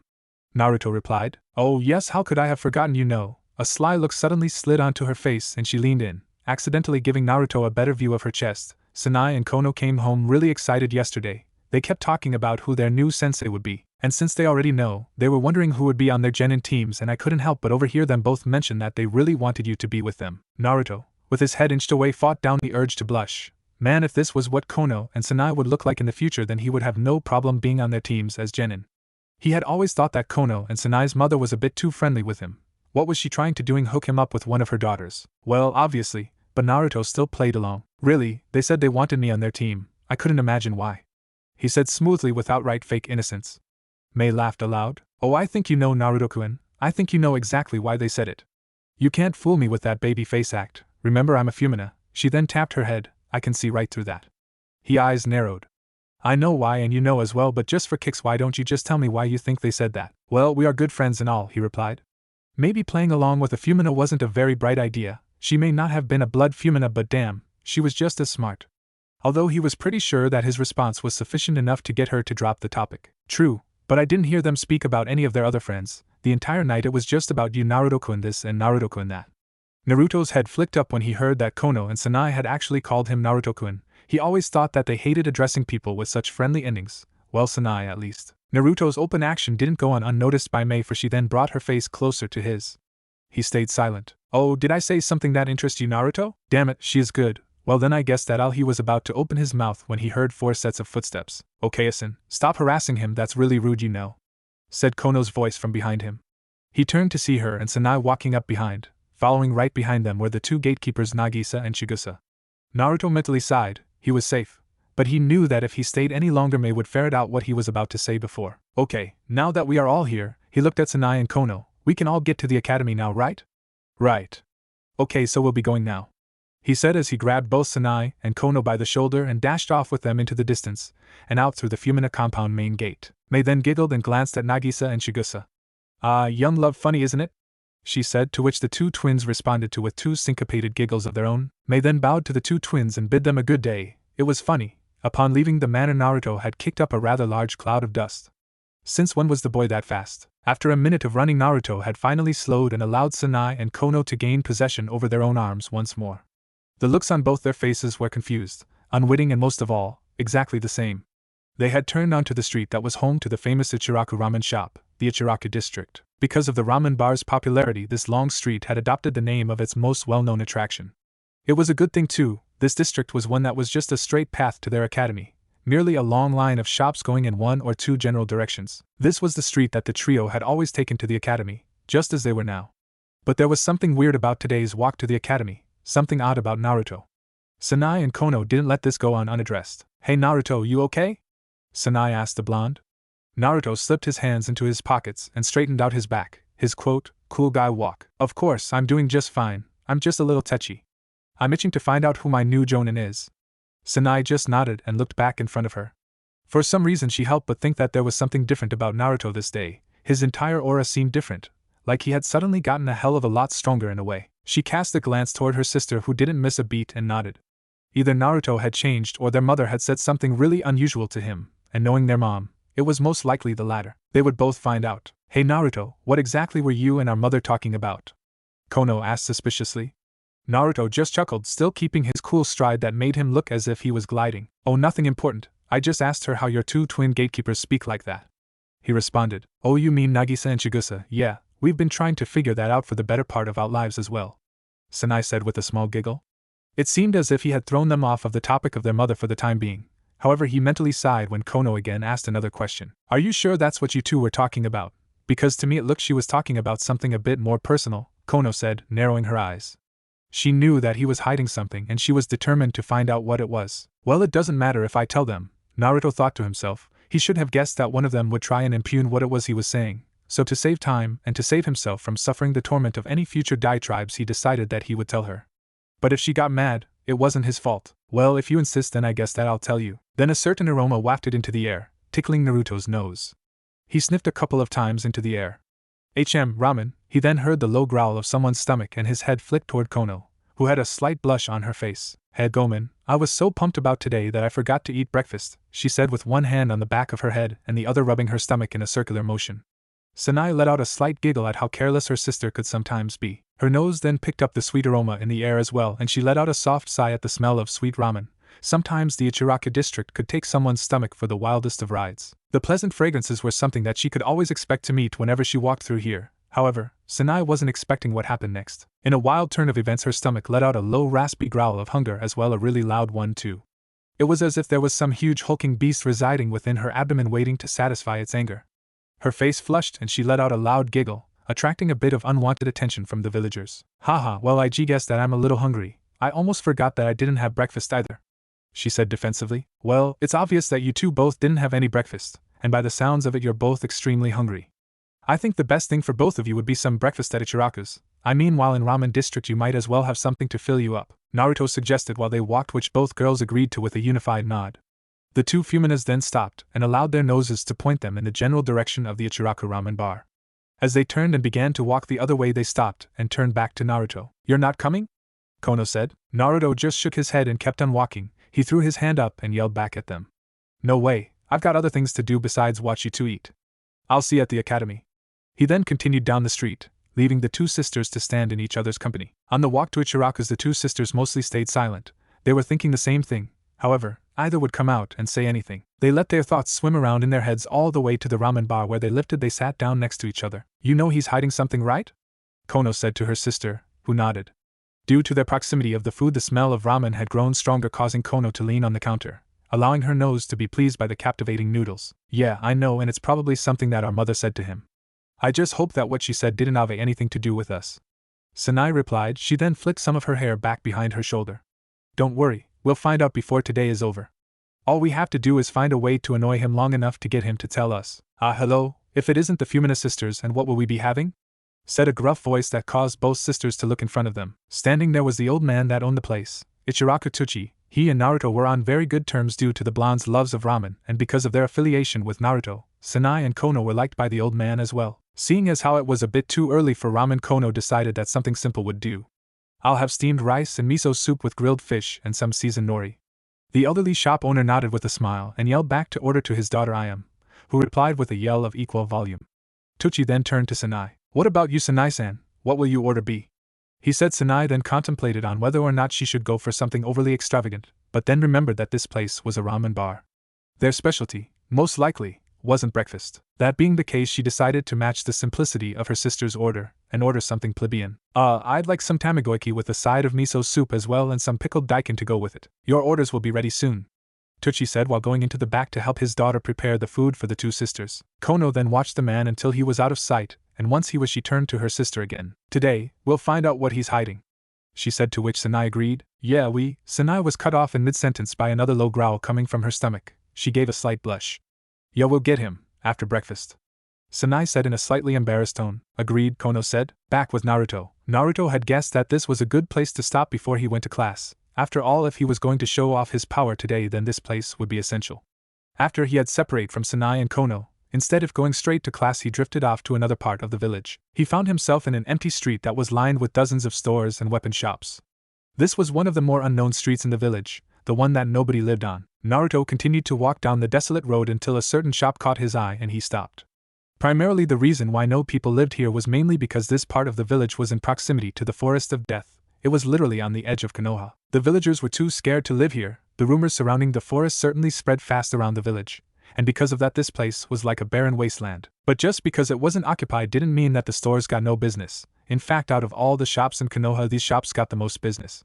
There was only one reason for this district's financial success, and that reason was because this avenue was the district where the most of the highest-ranked ninja in the village shopped. This avenue was in fact the ANBU district. This was the place where mostly only ANBU and a few select Jonin lived and shopped for weapons and supplies. Because it was on the outer edges, it was ideal for the ANBU members who were constantly patrolling the perimeter of the village. Surely this wasn't the type of place genin would be caught dead in. Good thing Naruto was no regular genin. After his brief pause in front of the store, he read the name on the dusky wall above the entrance to the shop. His lips then silently mouthed out the words, Gekani Clothing Shop? His eyebrow curled. What a mysterious name, he said aloud. However, despite its name, he still just shrugged it off and walked inside. Hey, excuse me, but he stopped when he stepped inside. You could have said that he was overtaken by all the extravagant merchandise in the shop, however that wasn't the case. He was stopped by one thing and one thing only, the numerous glares that were aimed at him the instant he walked inside. Inside were numerous ninja, all of which were made up of ANBU and high-ranking Jonin, most of which were either staring at him or off observing some sturdy piece of clothing. Despite the people in the way, Naruto had noticed that the shop was rather spacious, although one could not tell when looking from the outside. Naruto looked around left and right until he finally spotted and walked up to the cashier's counter. The cashier himself was a large, burly, bald man wearing a stained brown tank top. He couldn't see his pants for they were hidden behind the long wooden counter. What he could see though was the man's upper lip curling with was most likely disgust. His small beady brown eyes were aimed directly at Naruto's own blue eyes. By the way he folded his heavily muscled arms and stuck out his rather large belly, Naruto took it as an attempt to intimidate him. Hey kid, just what the hell are you doing here? He asked in a demanding tone. Although Naruto thought that his ostentatiously loud voice was a bit annoying, he decided to answer him back. Is it not obvious, Baka? I'm here to buy me something new to wear. Upon being called an idiot, a wide vein popped up on the burnished head of who Naruto thought was the shop owner. Naruto smiled inwardly. If he had drawn such a reaction from this man, then it wouldn't be hard to get what he wanted without a fight. Well, maybe not. The large man slammed his hand on the top of the counter. Hey, listen here, runt. I'm not in the mood right now to play games. What's a fucking genin like you doing here in this part of the village? You shouldn't even possess the whereabouts of this place. Naruto noticed that where the man's hand had struck the wooden counter, the wood itself was horribly cracked. Naruto was neither stupid nor unobservant, and because of that Naruto could tell right away that this man was no shinobi. However, he was outrageously strong. Well, I'm here and I possess the whereabouts of this shop, so therefore it should be obvious that I am no normal genin, Baka. Naruto's voice carried a bit of hostility which further pissed the large man off. Strangely, none of the other Jonin and ANBU seemed to care about what was occurring at the counter. Did this happen a lot? Because it sure seemed like it. No matter though, if a fight were to spark up, Naruto knew that he would be able to take this guy. Plus, this was the best place possible to display his power. What better place to show off what he could do than a place where all the strongest nin gathered? Plus, I have this. Naruto then pulled out the black scroll that Saido had given him. I got the directions from this thing here. The man's eyes widened. It turned out that the scroll that Saito had given him was actually a map of Konoha, and not just any map. It was a map from an ANBU's vantage point. Therefore it showed you the location of many of the shops and hidden training grounds used by ANBU in the village. Okay, short stuff, say what you have to say before I lose my cool, he said. Unfortunately for Naruto, his height was always a topic of ridicule, and what exacerbated the current situation was that his head was barely a mere foot above the unnecessarily high counter. That being the case, only Naruto's neck could be seen. By all means, big man, lose your cool, I've got time. Listen here, I haven't killed you yet only because you're a child. But if you don't show some fucking respect, then I'll just have to make you. Besides, what makes you think that I'll give you of all people my service? That comment caused Naruto to raise a brow. What do you mean, me of all people? Naruto asked. Oh, that's right, you don't know. I would tell you, but I'm afraid I'd get killed if I did, he said with a smile on his face. Oh, that's what you mean, man, that's old news. See, but the thing is, you can't speak of it, but I can, and trust me, I know what's in me. I am very much aware. That comment drew the attention of the many ANBU occupying the shop. Now I have a special order to place in for you. I want something better fitting than this old jumpsuit here. Take it or else. Naruto spat his last words out with a bit of venom, and judging by the man's personality, this should have been enough to lure him into a fight. You fucking little runt, I'll kill you, he yelled out. Just come and try, Naruto said with a smirk. The man hopped onto the counter, producing a loud thud. Now that his lower body was within full view, his brown pants could be seen in all their dusty glory as he prepared to launch himself at Naruto. Finally a chance to show his power in front of some ninja who actually mattered in the village. As Naruto readied himself and tightened his fist, he heard a voice. Yoru, stop this at once. The voice cut through the air like a kunai, completely drawing the attention of everyone in the store. The air was heavy and everything was silent. Damn it, now who the hell would try to stop me from kicking this guy's ass? Naruto thought to himself, already annoyed. He noticed that the large man had a scared expression on his face. He looked past him and saw a tall and slender brown-eyed elderly man with long gray hair that hung to his back. He was wearing a purple shirt which was tucked into a black hakama. Yoru, attacking customers is unacceptable, and you know it. Now get back behind the counter and let me handle things here. Sorry boss, it won't happen again, Yoru stammered out. He then slipped down behind the counter and glared at Naruto, who reciprocated his glare with a glare of his own. However, his focus was broken when he heard that old man's voice one more. I must apologize on Yoru's behalf, he gets like that from time to time, he said while giving him a courteous bow.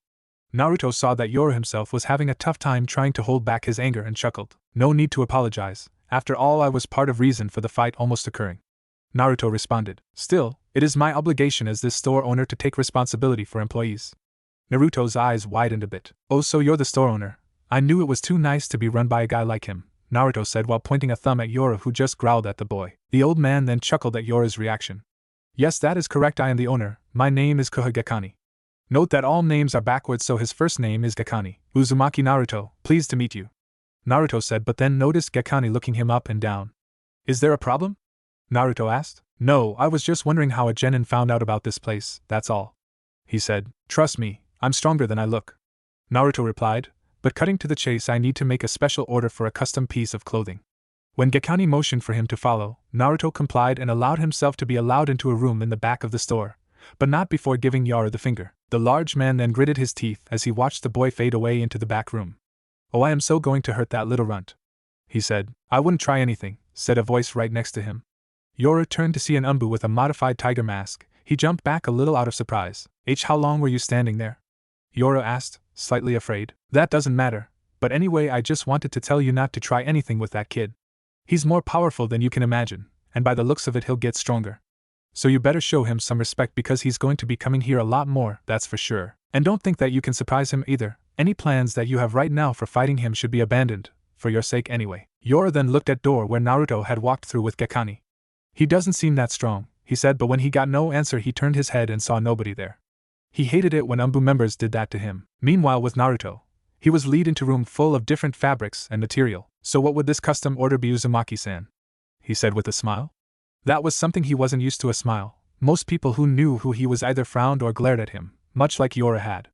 It made Naruto wonder whether or not Gekani was aware of his status, but judging by the man's elderly appearance, it was obvious that the man knew. He must have just been that much of an accepting person. Oh, I've tinkering with this idea for a while, so I already have what it should look like. He pulled out a folded piece of paper and handed it to Gekani. The man unfolded it, and his brow rose. Oh, and I want it to be made out of the same material as this, he said, taking off his orange, blue and white jacket. Interesting idea. I'll see what I can do, thanks, but listen, I have to go. Can you have it done by the end of today? The old man nodded. Good, I'll be leaving then, Naruto said as he walked out of the room and after giving Yora one final glare, walked out of the store. Yeah, I'll come back here for sure. At the academy, after a nice breakfast, both Sanai and Kono were filled and ready to complete the rest of the day. Back in the Ichiraka district they got distracted by the sounds of their hunger. However, now they were satisfied and they were replete. Now they were ready to interrogate Naruto. However, the problem was that there was no Naruto. They walked into the classroom ready to interrogate their blonde friend, but they soon found out that he was nowhere in sight. Now they were stuck with Iruka and his horribly dry speech about moving on in the world. For almost 15 minutes they had been listening to Iruka go on and on about how he would miss us and how they would be moving on into the ninja world. They never really realized it, but Iruka knew how to bore crap out of a person. Kono leaned forward and whispered in her sister's ear. Hey, where do you think Naruto is? She asked her. I don't know, but he better come soon. It sounds like Iruka is about to finish. I hope he doesn't miss the team announcements, Sanai said. So in conclusion, what I'm trying to say is that I'm very proud of all of you, and that I am very proud to announce which genin teams will be assigned to which Jonin.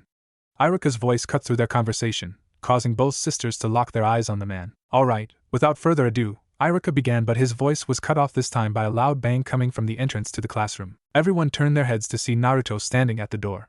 However, there was something missing, specifically a particular piece of clothing. Naruto stood at the door wearing a black t-shirt with an orange swirl on the back instead of his normal orange and blue jacket. Oh, glad that you could join us, Mr. Uzumaki. You're about 15 minutes late, but you're lucky. I was just about to announce the teams. Hurry up and take your seat. Naruto just sighed and slammed the door shut, and walked toward his seat near Sanai and Kono. Along the way he heard a multitude of whispers, mainly coming from the female portion of the class. He wasn't complaining though. It felt good to get complimented every once in a while. Most people didn't notice it underneath that heavy jacket of his, but he actually had an extremely muscled body. Underneath that padded fabric he was a brick house, and given how small his shirt was, his well-toned body could practically be seen from a mile away. The thin material did nothing but accentuate his body structure, and apparently that was a good thing, judging by the positive reaction of the girls in the class. My bad for being late, Iruka-sensei. I had some things to take care of, Naruto said cool as he took his seat. Well, that's okay seeing as how you all are getting new senseis, Iruka said with a smile as Naruto threw a smile back at him. He turned and flashed a smile toward Kono and Sanai. He noticed that their faces were an unusual hot red. Funny he didn't remember their faces this sanguine in the morning. His mind quickly came onto the conclusion that they were blushing and that it was due to his outrageously tight shirt, then remembered what their mother had mentioned to him earlier in the morning, which caused him to smile to himself. It was time to have a little fun. Hey, are you guys okay? Your faces look a little red, he whispered as he placed his palms on both their foreheads. At the touch of his hands they both squeaked and flinched. I hope you guys aren't getting sick or something. It would suck if you girls both caught a fever, wouldn't it? Both girls just slowly nodded with their mouths open while staring directly at Naruto. Well, I hope it's nothing serious, he said as he turned fully around and faced Iruka. That should keep them occupied for a while, Naruto thought to himself. Meanwhile, Sanai and Kono had no clue what just happened to them. Of course they knew what Naruto had done, but they didn't know why they reacted like that. Both girls were in a daze and everything else outside of their minds had been tuned out except for Naruto. Kono looked at Sanai and noticed that her sister's face was about as red as a tomato. Her own expression matched Sanai's as well, which was confusing. She had been closer to Naruto before today, but for some reason when he touched her head she felt something different about him, something powerful and seductive. She knew that there was something different about Naruto. She could tell by the way he walked and talked, but she never figured that she would like it this much. Her own reaction to the blonde's noticeable change in aura had surprised her, and she didn't doubt that her sister was feeling the same way. Since when did Naruto become so different, she thought to herself. There was no change in outward appearance, but for those who knew Naruto, it was apparent that he had made a definite inner transition. Kono made a quick glance at the back at Naruto's head but shut it away, for she could just sense the power radiating off of him. Sanai, just like her sister, was in a state of inner confusion as well. It's strange, but when Naruto touched her, she felt her skin tingle. It was like some weird sensation running through her body, all hot and prickly, and it spread like wildfire. Unlike Kono, Sanai had first noticed Naruto's physical appearance, not his change in aura. She had never really noticed it, but underneath that bulky orange jumpsuit, Naruto was as solid as a rock. Wow, since when was Naruto so ripped? Blood rushed to her cheeks and she found herself staring at him, but quickly turned away in fear of somebody catching her. Now wasn't the time to be staring though. As to why she was even staring, Sanai didn't want to admit anything to herself. She needed to be focused and alert. Just then Iruka's voice drew her attention back toward the front of the classroom. Every now and then she glanced at Naruto and saw that he wasn't paying attention. Instead he was looking out the window. Normally she would have scolded him and told him to pay attention, but due to very appealing circumstance next to her, Sanai wasn't so sure how her words would come out if she were to try and speak to him. It was better for her to stay silent. As you all know, you will all be assigned to new teams and along with that new Jonin senseis. The teams will be composed of 3 members. I will now announce the names of each of those teams. As Iruka began announcing the teams, Naruto did well not paying attention. Normally he would have in a situation like this, but as of now he really didn't care who was on his team as long as it was not a fangirl. He wouldn't even mind having Konoha and Sanai on his team either, and apparently they really didn't mind having him for a teammate. No matter who was on his team, he would still get to use his power, so as of now he wasn't all that interested. Iruka went through many names, announcing the pairings and then going on to announce which Jonin they were assigned to. Some people were happy and others sad, some were gloomy and others mad, but to Naruto it did not matter. As long as he gets stuck with someone who wasn't completely incompetent, then he was alright. It had been 3 minutes and Iruka had gone through about 6 teams and was just about to announce the next team. Alright, Team 7 Hirano Sakura Uchiha Sasuke. The pink-haired girl let out a squeal of glee and flashed a victory sign to all of Sasuke's other suitors, letting them know that she had won. As I was saying, Hirano Sakura, Uchiha Sasuke and Inuzuka Kiba. Sakura then let out a low grumble upon hearing dog user's name. Your Jonin instructor will be Hatake Kakashi. Teammate Hyuga Hinata, Aburame Shino and Uzumaki Naruto. Hinata's head instantly sprung up hearing the name of her blonde crush being mentioned along with hers. Naruto himself just glanced at her, making her look away. He then looked at Shino, to which the boy then looked back at him. The bug user's eyebrows shot up and hovered above his ever-present black sunglasses. Naruto looked away and shuddered. Man, that kid was weird, but whoever said that weird wasn't good? Naruto himself was weird, although he always labeled himself as unique. Guess one could say that Shino was odd in some ways but acceptable. Overall it was a decent team, they were a bit interesting and he wanted to see how well a Hyuga could collaborate with an Aburame. 2 diverging styles of combat meant that in order to make an efficient team they would have to work together like the gears in a clock, and that meant perfect synchronization. Your Jonin instructor will be Yuhi Karinai. Seeing as how there still is a Team 9, I'm going to skip on to the next team. Team 10, Yamanaka Ino, Nara Shikamaru, and Akimichi Choji. Your Jonin will be Sarutobi Asuma. Then Iruka took one final look at the paper in his hand and scratched his head. Oh? It seems like we had an odd number of students graduate this year. There are still 2 left over. The Fuma sisters, while lucky. Looks like you 2 will be paired together on Team 11 and your Jonin will be Mitarashi Anko. Naruto glanced back at the Fuma sisters. Both their expressions were downcast. Just by hearing the name Mitarashi Anko they had both been thrown into a lugubrious mood. Sorry guys, tough luck. He whispered to them and turned back. Most likely that didn't even help, it probably exacerbated the situation. But then again, when did teasing ever help a situation? This rarely happens after graduation, Iruka continued. But don't worry, we will find a 3rd teammate for your team. Anyway, now that you all know your teams, and Jonin instructors, all you have to do is wait. They will be here soon, so sit tight and be patient by now. Iruka said as he made a hand sign and disappeared in a puff of smoke. That was weird. Iruka seemed like he was in a rush to go somewhere. And judging by the tone of his voice, the situation was urgent. Naruto made a mental note of that. Also he noticed that Mizuki was gone as well. The man hadn't even bothered to show up for class. Well, as of now it didn't matter that much to Naruto, he just wanted to meet his Jonin. If he remembered correctly, he was assigned to Yuhi Karinai, the genjutsu specialist, well more like master. Once before, while going through private shinobi files in Aji-san's office, he had come across her file. From what he read, his instructor was extremely skilled in genjutsu, and apparently possessed the knowledge of over 1,000 genjutsu. She was the Hatake Kakashi of optical illusions. In the future she would prove to be an entertaining sensei, although not as entertaining as the Hokage himself. After 30 minutes of silence between him, Konoha and Sanai, mostly everyone else had been picked up by their Jonin instructors. Now the only people in the room were Sanai, Konoha, and the members of Team 8 and 7.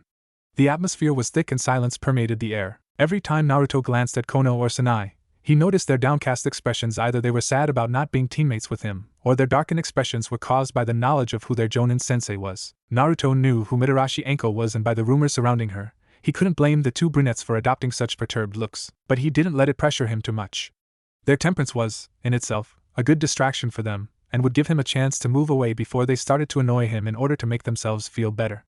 Naruto's eyes darted from the 2 sisters then on to Team 7 and then on to his own team, who were seated across the room. He stood up and walked over to him while eyeing the Aburame boy with much focus, not even breaking his concentration to so much as take his gaze off the aloof Jonin. Hey, Shino, can I ask you something? He said, taking a seat on the desk next to Shino. From behind his high gray-colored collar the Aburame boy nodded slowly.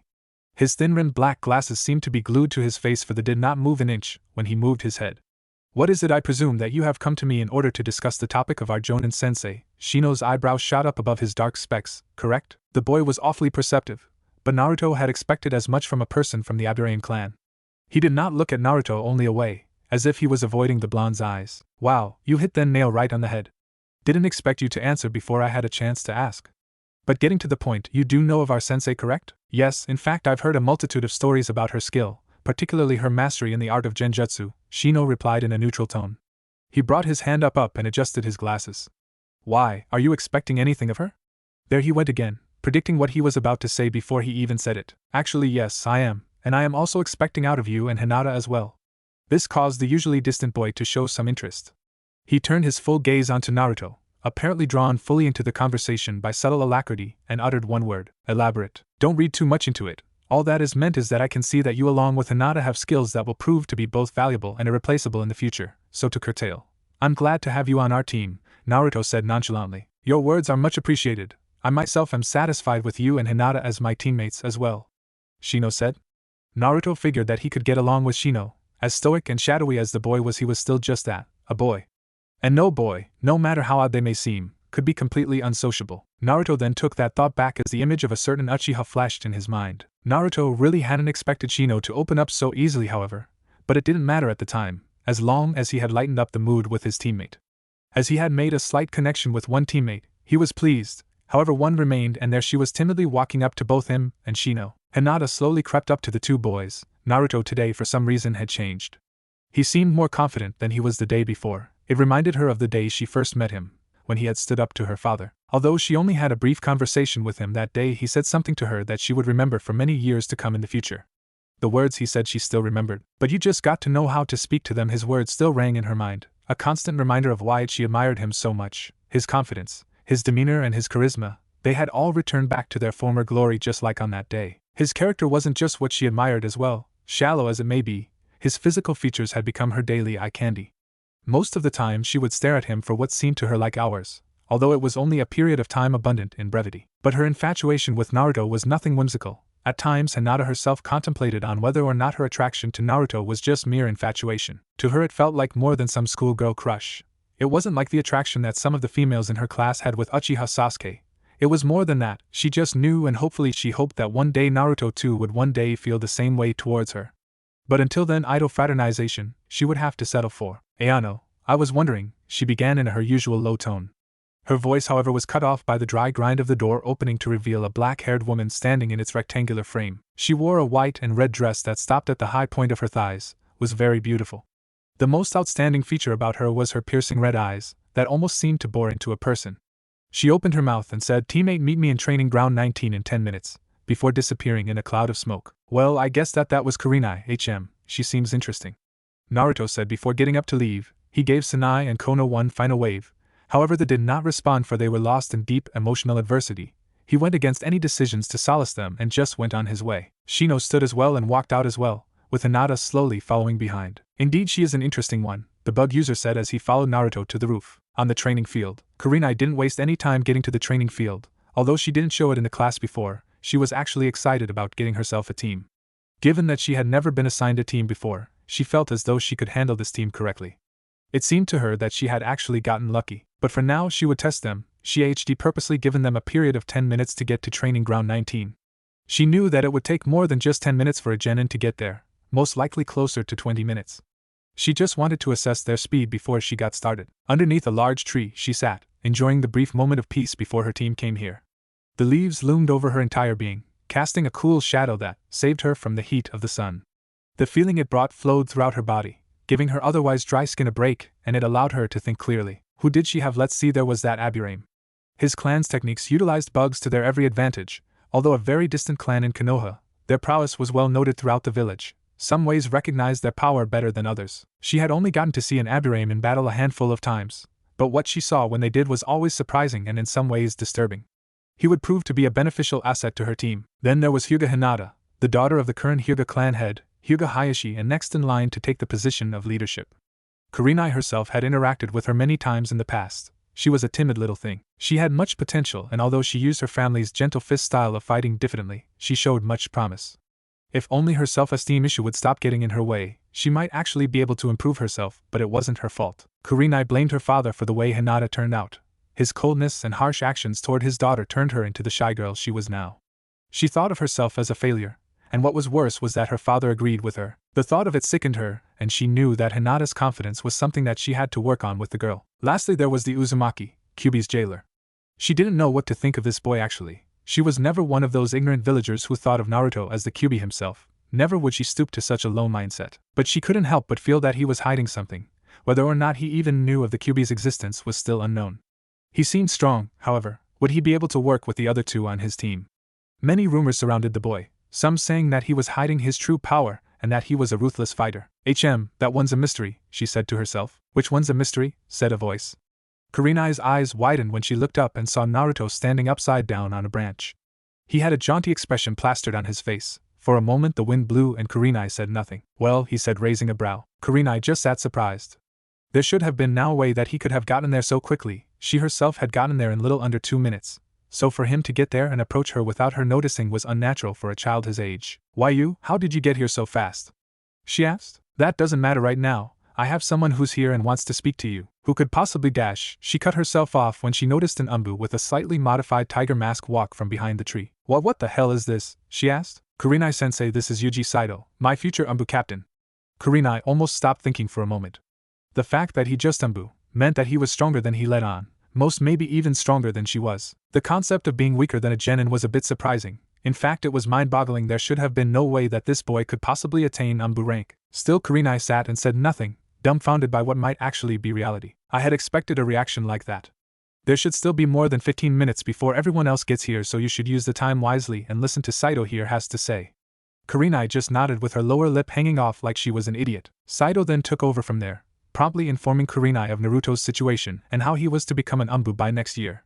He told her of how Naruto would be training with them a lot in order to gain some experience before he was fully placed in his squad. The entire time Karinai was silent, looking from away from Saito only to glance at Naruto, who had taken to cleaning out his ears. After he finished speaking, Karinai only nodded. Well, I'm glad that you understand your student's position. I guess that I'm done here. He then glanced up at Naruto.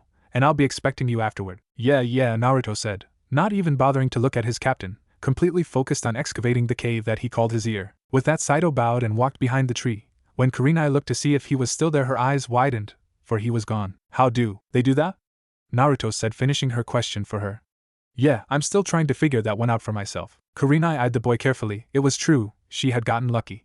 Who would have thought on her first genin team she would have a genin stronger than herself? But that only led to her feeling a bit off edge and insecure about her own ability. Naruto, she said. Yeah, what is it, Karinai-sensei? He replied. It was a surprise that he still addressed her as his sensei, since he clearly outranked her when it came to skill.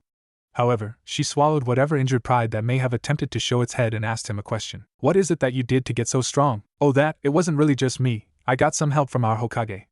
That shocked Karinai. And what do you mean by that? I mean, I was trained by him. Now Karinai was intrigued. If he was brought under the eye of the Hokage, then who knows what type of techniques he had hidden in those rather tight sleeves of his.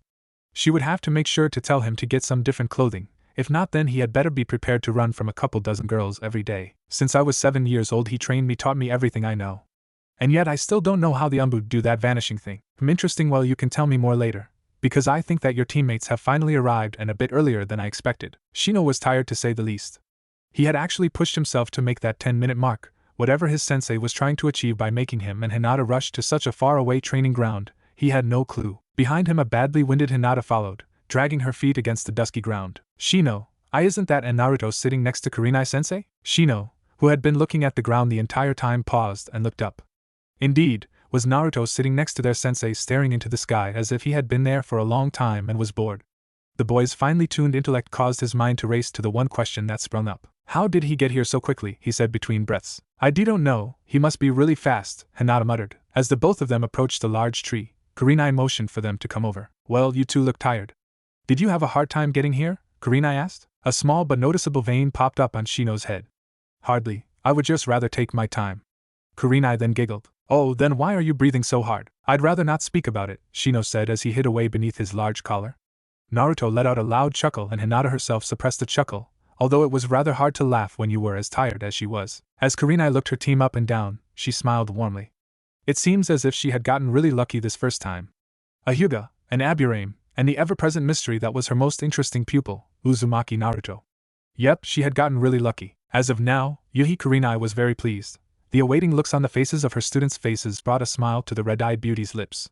Overlooking her 3 students, she folded her arms, half her face covered by the shade of the tree behind her. Hinata, who was standing directly parallel to Karinai, had raised an eyebrow, Up until now she hadn't noticed it, but when shrouded by the deep shade it was apparent that Karinai's piercing eyes were so intimidating because they actually glowed. Behind the shadows 2 small scarlet-red pupils glowed, completely locked onto her and taking on the likeness of fire. It was beginning to bother Hinata. Looking at Karinai's eyes reminded her of how her father looked at her. But even though their stares bore such an uncanny resemblance, she knew that Karinai's was a stare of compassion. Still, it did not hurt to point it out. "Ano, Karinai-sensei," Hinata said, slightly raising her hand. "Yes, your eyes, they're glowing," she said hesitantly. "Yeah, I was kind of wondering about that as well, why they are like that," Naruto added in, jamming his hands into his pockets. "I would also like to know the reason behind your eyes, if it is not too much trouble," Shino stated. "Oh, these," Karinai said with a slight giggle. She closed her eyes for a slight second, and then when she reopened them the ghastly glow of her irises had disappeared. "These are not real. It's actually just a small genjutsu I placed over them. I developed it when I was younger. Whenever too many males would fawn over me I used it to scare them away. I guess I had just gotten so accustomed to using it that it has become more like a reflex to just activate whenever I'm in public. Perhaps I should teach it to you," she said, aiming her finger at Hinata. "You could use it a lot." Hinata simply blushed and shook her head, looking down as she caught on to what her new sensei was insinuating, that she was pretty. "Oh no, I don't think I would need it," Hinata said shyly. She cast a quick glance at Naruto, who did not seem to notice her embarrassment, seemingly oblivious. For Karinai to say such embarrassing things while around Naruto was a bit too much for Hinata to suppress at the moment. A breeze rustled the leaves of the trees and a low howl of wind filled the air. "All right, no more idle conversation," Karinai stated abruptly. Her voice brought Hinata's face back up. "Time for everyone to introduce themselves." Shino interrupted by raising his hand halfway past his waist. "Excuse me, sensei. Would introductions not prove to be useless? If I am correct, we all know each other." "Very good, Shino-kun," she responded while giving the Aburame boy a pat on his head, much to his annoyance. "While you do know each other, I do not know each of you. When I say introduce, I don't just mean your names. I want you to show me just exactly who you are when it comes to skill level." "So exactly what do you have in mind?" Shino said, a dark eyebrow appearing over the rim of glasses. "Well, first we'll start off with a light spar," Karinai responded. That is not a bad proposal, sensei. I agree to it, as I am curious to test out the skill of my 2 teammates." Karinai smirked. Well, the boy certainly wasn't discreet about things, surprising for one who was usually so distant. Shino turned to Naruto, aiming his black glasses at the blonde. If Karinai's ears were correct, she could have sworn that she heard a low buzz emanate from underneath the folds of Shino's jacket. First off, there was what Naruto had said to him that had gotten him so riled up to spar. Naruto had said that he was expecting of him and Hinata, while at the moment Shino was eager to show him just what was to be expected. Secondly, if Naruto was able to get to the training field before he and Hinata were not even break a sweat, then what were his skills in battle like? He had already established that Naruto was faster than both he and Hinata were. The only question, was he stronger than they were? To the untrained eye, things like a mere sentence and simply beating a person to a predetermined destination were things that stuck out like a sore thumb. But Shino wasn't boisterous, his eyes weren't that sharp. However, these things did not escape the observant mind, and Shino's mind was the basic meaning of the word observant. Shino's concentration on his new teammate was broken when he felt Karinai's hand hit his shoulder. "Why don't you spar with Hinata first, and I'll spar with Naruto?" "Oh, that was great. Was Karinai a mind reader or something?" Leave it to the trained eye of a Jonin to actually see past his Aburame mask and deduce that he wanted to fight Naruto. "I agreed, sensei," Shino said, turning his gaze to Hinata. Naruto then smiled, knowing exactly what his sensei was trying to do. She was in fact attempting to gauge his skill level. In a very straightforward and subtle way, Karinai was telling Naruto that she wanted to fight him. "That's fine with me," Naruto said, waving his hand. "I need a workout." "Those are very confident words, Naruto," Shino muttered. "It would be in your best interest to remember that Karinai-sensei is in fact Jonin." "Yeah, I'm fully aware," Naruto replied, not bothering to glance at Shino. "It's time to show them what I can do." Pain shot through Karinai's back as she was shot back into the thick trunk of a tree. Dropping to her knees, she let out a heavy breath, her gaze aimed at the ground. A bead of sweat dripped off her forehead, hitting the ground just as it was darkened by a shadow. Karinai looked up to see Naruto above her with his leg extended above his head. His bored expression turned sideways when Karinai rolled to the side, barely avoiding Naruto's heel before it made contact with her face. As she got up, she was forced to duck a roundhouse. The force of Naruto's kick sent her long hair swaying to the side. As soon as she stood, she was thrown back into the defensive, blocking a mass of punches and kicks aimed at her head and torso. Seriously, who knew that Uzumaki Naruto would be this strong? She had been sparring with the kid for about an hour, and within the first 20 minutes it had already become apparent that he was much more skilled than she was when it came to taijutsu. Striking like a snake, the flat of Naruto's sandal smacked against her arm as she blocked another kick.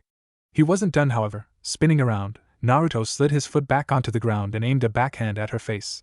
She ducked and, utilizing her low crouched position, hopped up, almost catching Naruto's chin with high upward kick. Her foot came back down with force, cutting through the air like a blade, and crashed down onto Naruto's shoulder. He took the force of the blow, his legs bending, but he soon countered by stepping in, thus throwing her off balance and blasting her back again with an open palm strike. Damn it, he's one strong genin, Karinai thought as she flipped and landed on her feet. That last attack had hurt. If she had to be honest with herself, she would have said that he might have cracked something. However, she had no time to think about her minor injuries. Naruto was coming in again. Naruto flew, hopping a bit, and aiming a well-placed knee at the center of her chest.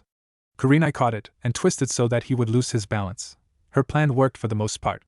Bringing his other leg forward, Naruto brought Karinai's head to the ground with a quick kick, and she tasted dirt. That was it, she had enough of that. Karinai had been knocked down for the last time. She pushed herself up and rolled away from Naruto, who was on the ground as well. This was her chance. She quickly stood up and kicked the boy in his ribs. He barely blocked in time, but that still did not matter. With her upward kick, Naruto's body rose in the air, carried by Karinai's leg.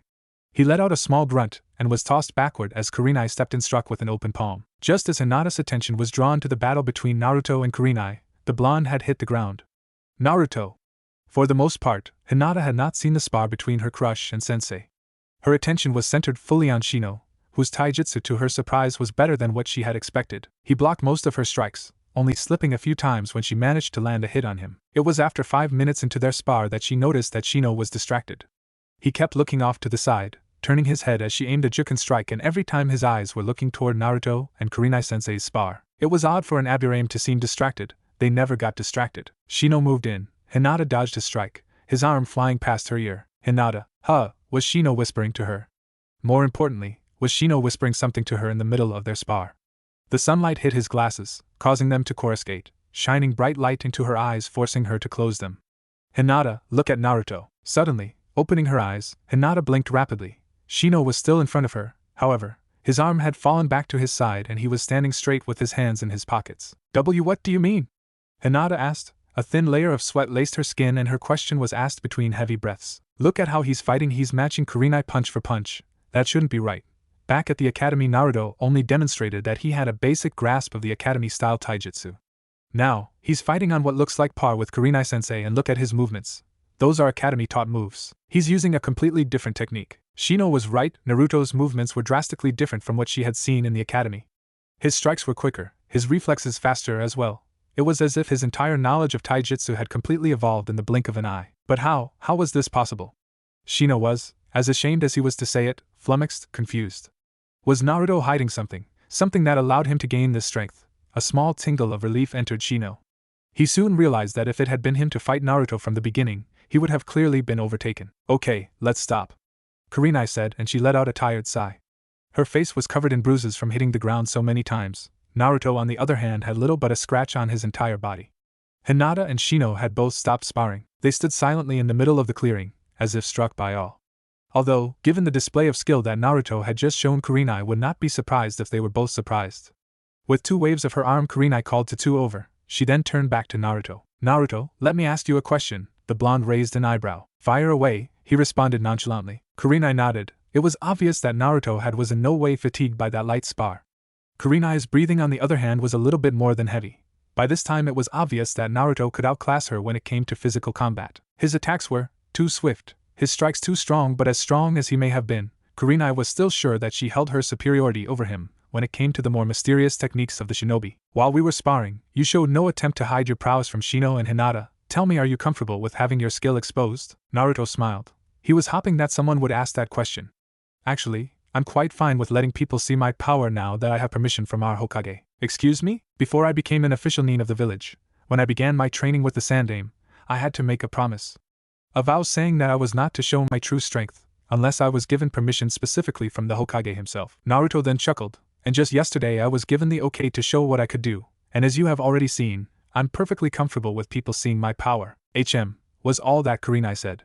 She would have never guessed that there was a child with this much power hiding right under her nose. And what was so surprising about it was that it was the one person that almost every villager hated with a heated passion, the bane of Konoha, the demon boy. It was strange. She had heard the rumors of how Naruto was treated so badly by the villagers, the many assassination attempts, the seemingly random beatings, the riots supporting his execution. With all of the power that he held, it was a wonder that the boy had not let it go straight to his head. He could have gone mad and slaughtered all those who tried to take his life. But he did not, he simply took it. What was it that kept him mentally intact? During those times when he was getting chased and beaten, he had the power to stop, but instead of taking the easy route and ending it all, he allowed it to happen.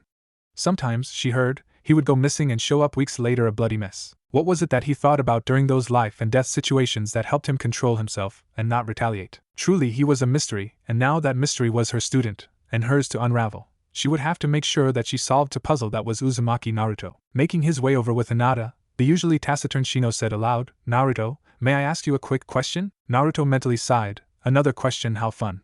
"Yeah, what is it, Shino?" Naruto said in a bored tone. The Aburame pointed his finger at Karinai, who adopted a confused expression. It seemed as if his previous suspicion about Naruto was true. Now was his chance to confirm it. For a quick second Shino abandoned his habitually low tone of voice and said out loud, "Can you tell me why Karinai-sensei has seemingly taken more damage during that spar than you did? You are but a genin like Hinata and myself, correct?" Naruto nodded. "Then why is it that you can best a Jonin in combat? Back at the academy your skills were nowhere near as polished as they are now. It should be impossible for you, at your estimated skill level, to beat Karinai-sensei in a match, even if it was a light spar. I also have noticed that why you're stronger than you were a couple of days ago," Hinata added in. Naruto noticed that her gaze hung low toward the ground. "Should it not be obvious, Shino?" Karinai gave him a look, but he ignored it. "I'm stronger than I let on before. I'm surprised that you did not see it before. For an Aburame, you sure are a bit unobservant." That was a low blow. There was no way that Shino would take sitting down. That was a major shot to his Aburame pride. "Don't fool yourself, Naruto. I came to the conclusion that you were hiding something a long time ago.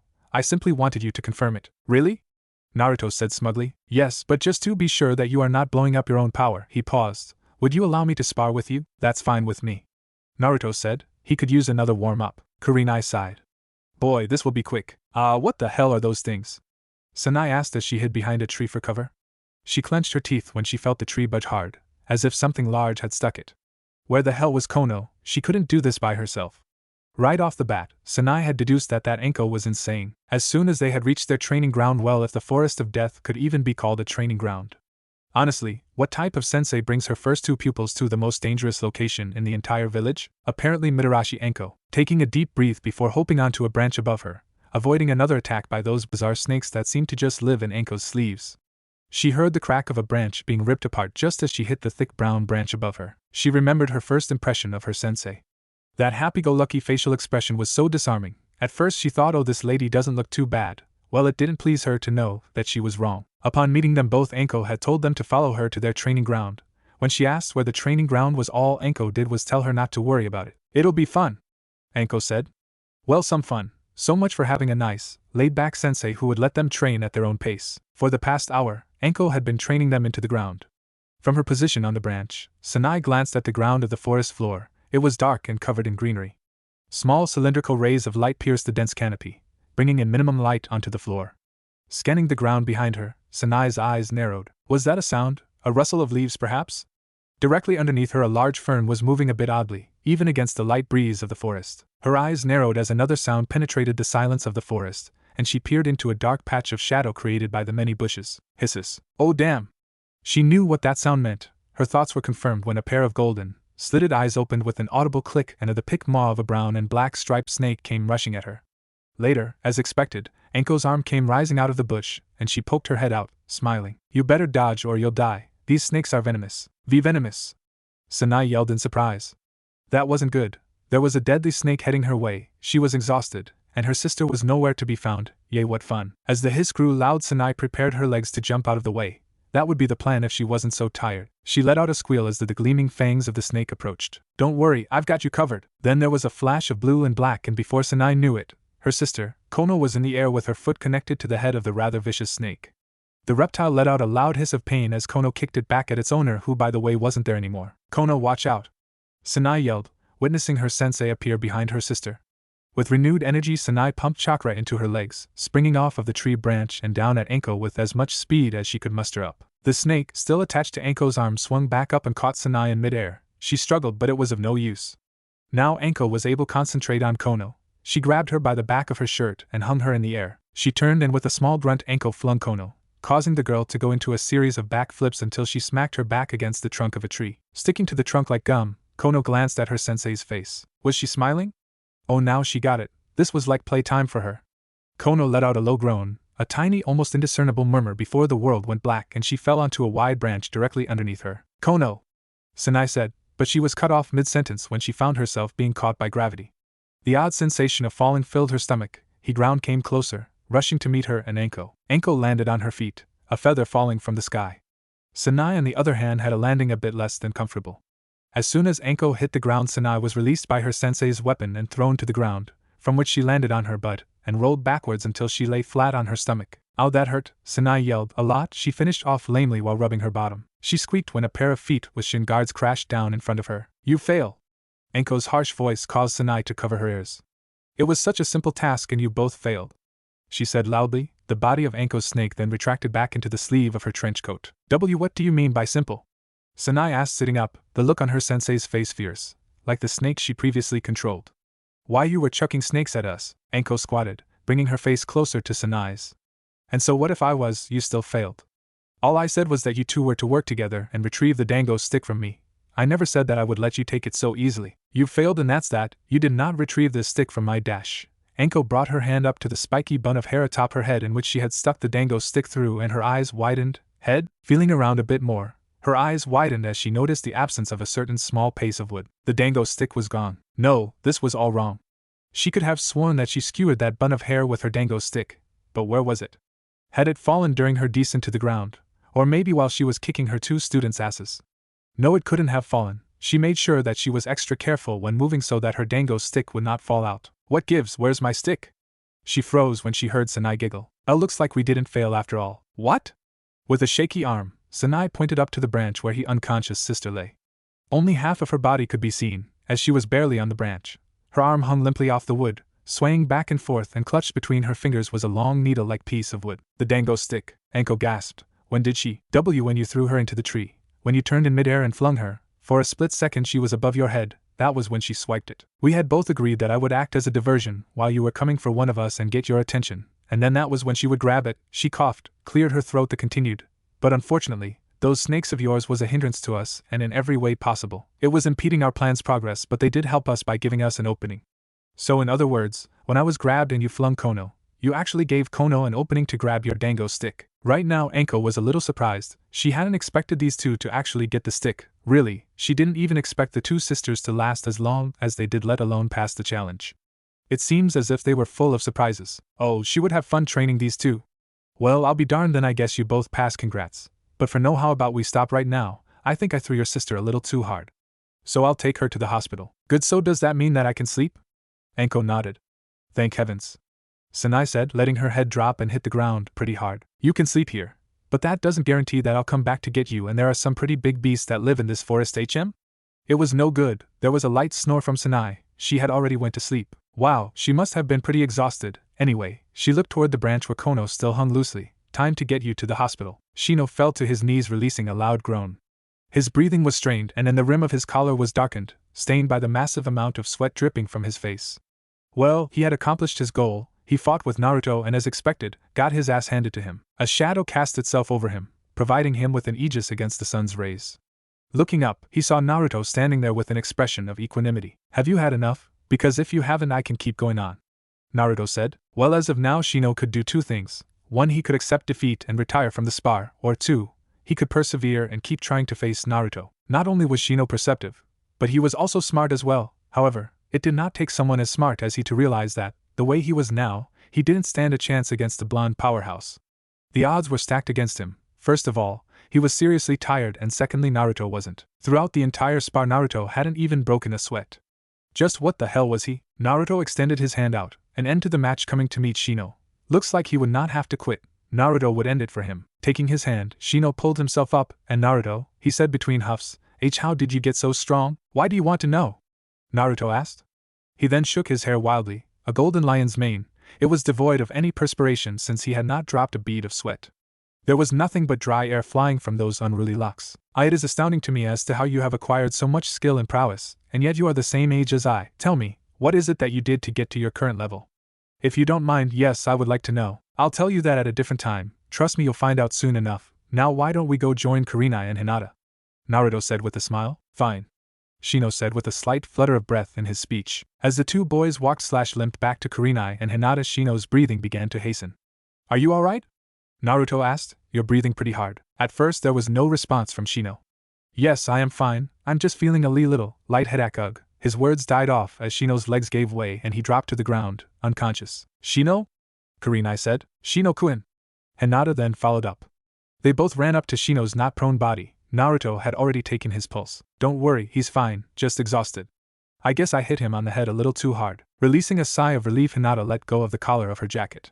Well, that's good to know, but don't you think that we should take him to the H hospital? Karinai stood at his head, looking over him.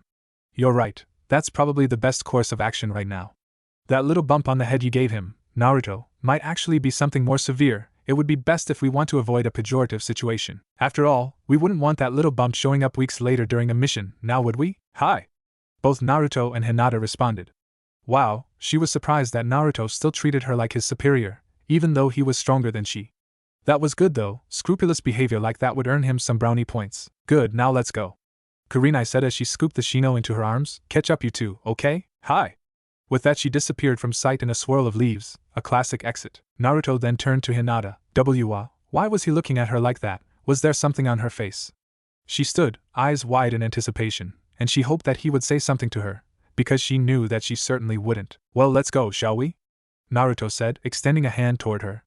Hinata paused, feeling her heart skip a beat. A familiar heat resurrected itself in his stomach. Was he honestly expecting her to take his hand? If only he knew what that would do to her. So out of shock, Hinata muttered the only response that her trembling lips could force out. Huh? Come on, we're catching up to Karinai-sensei.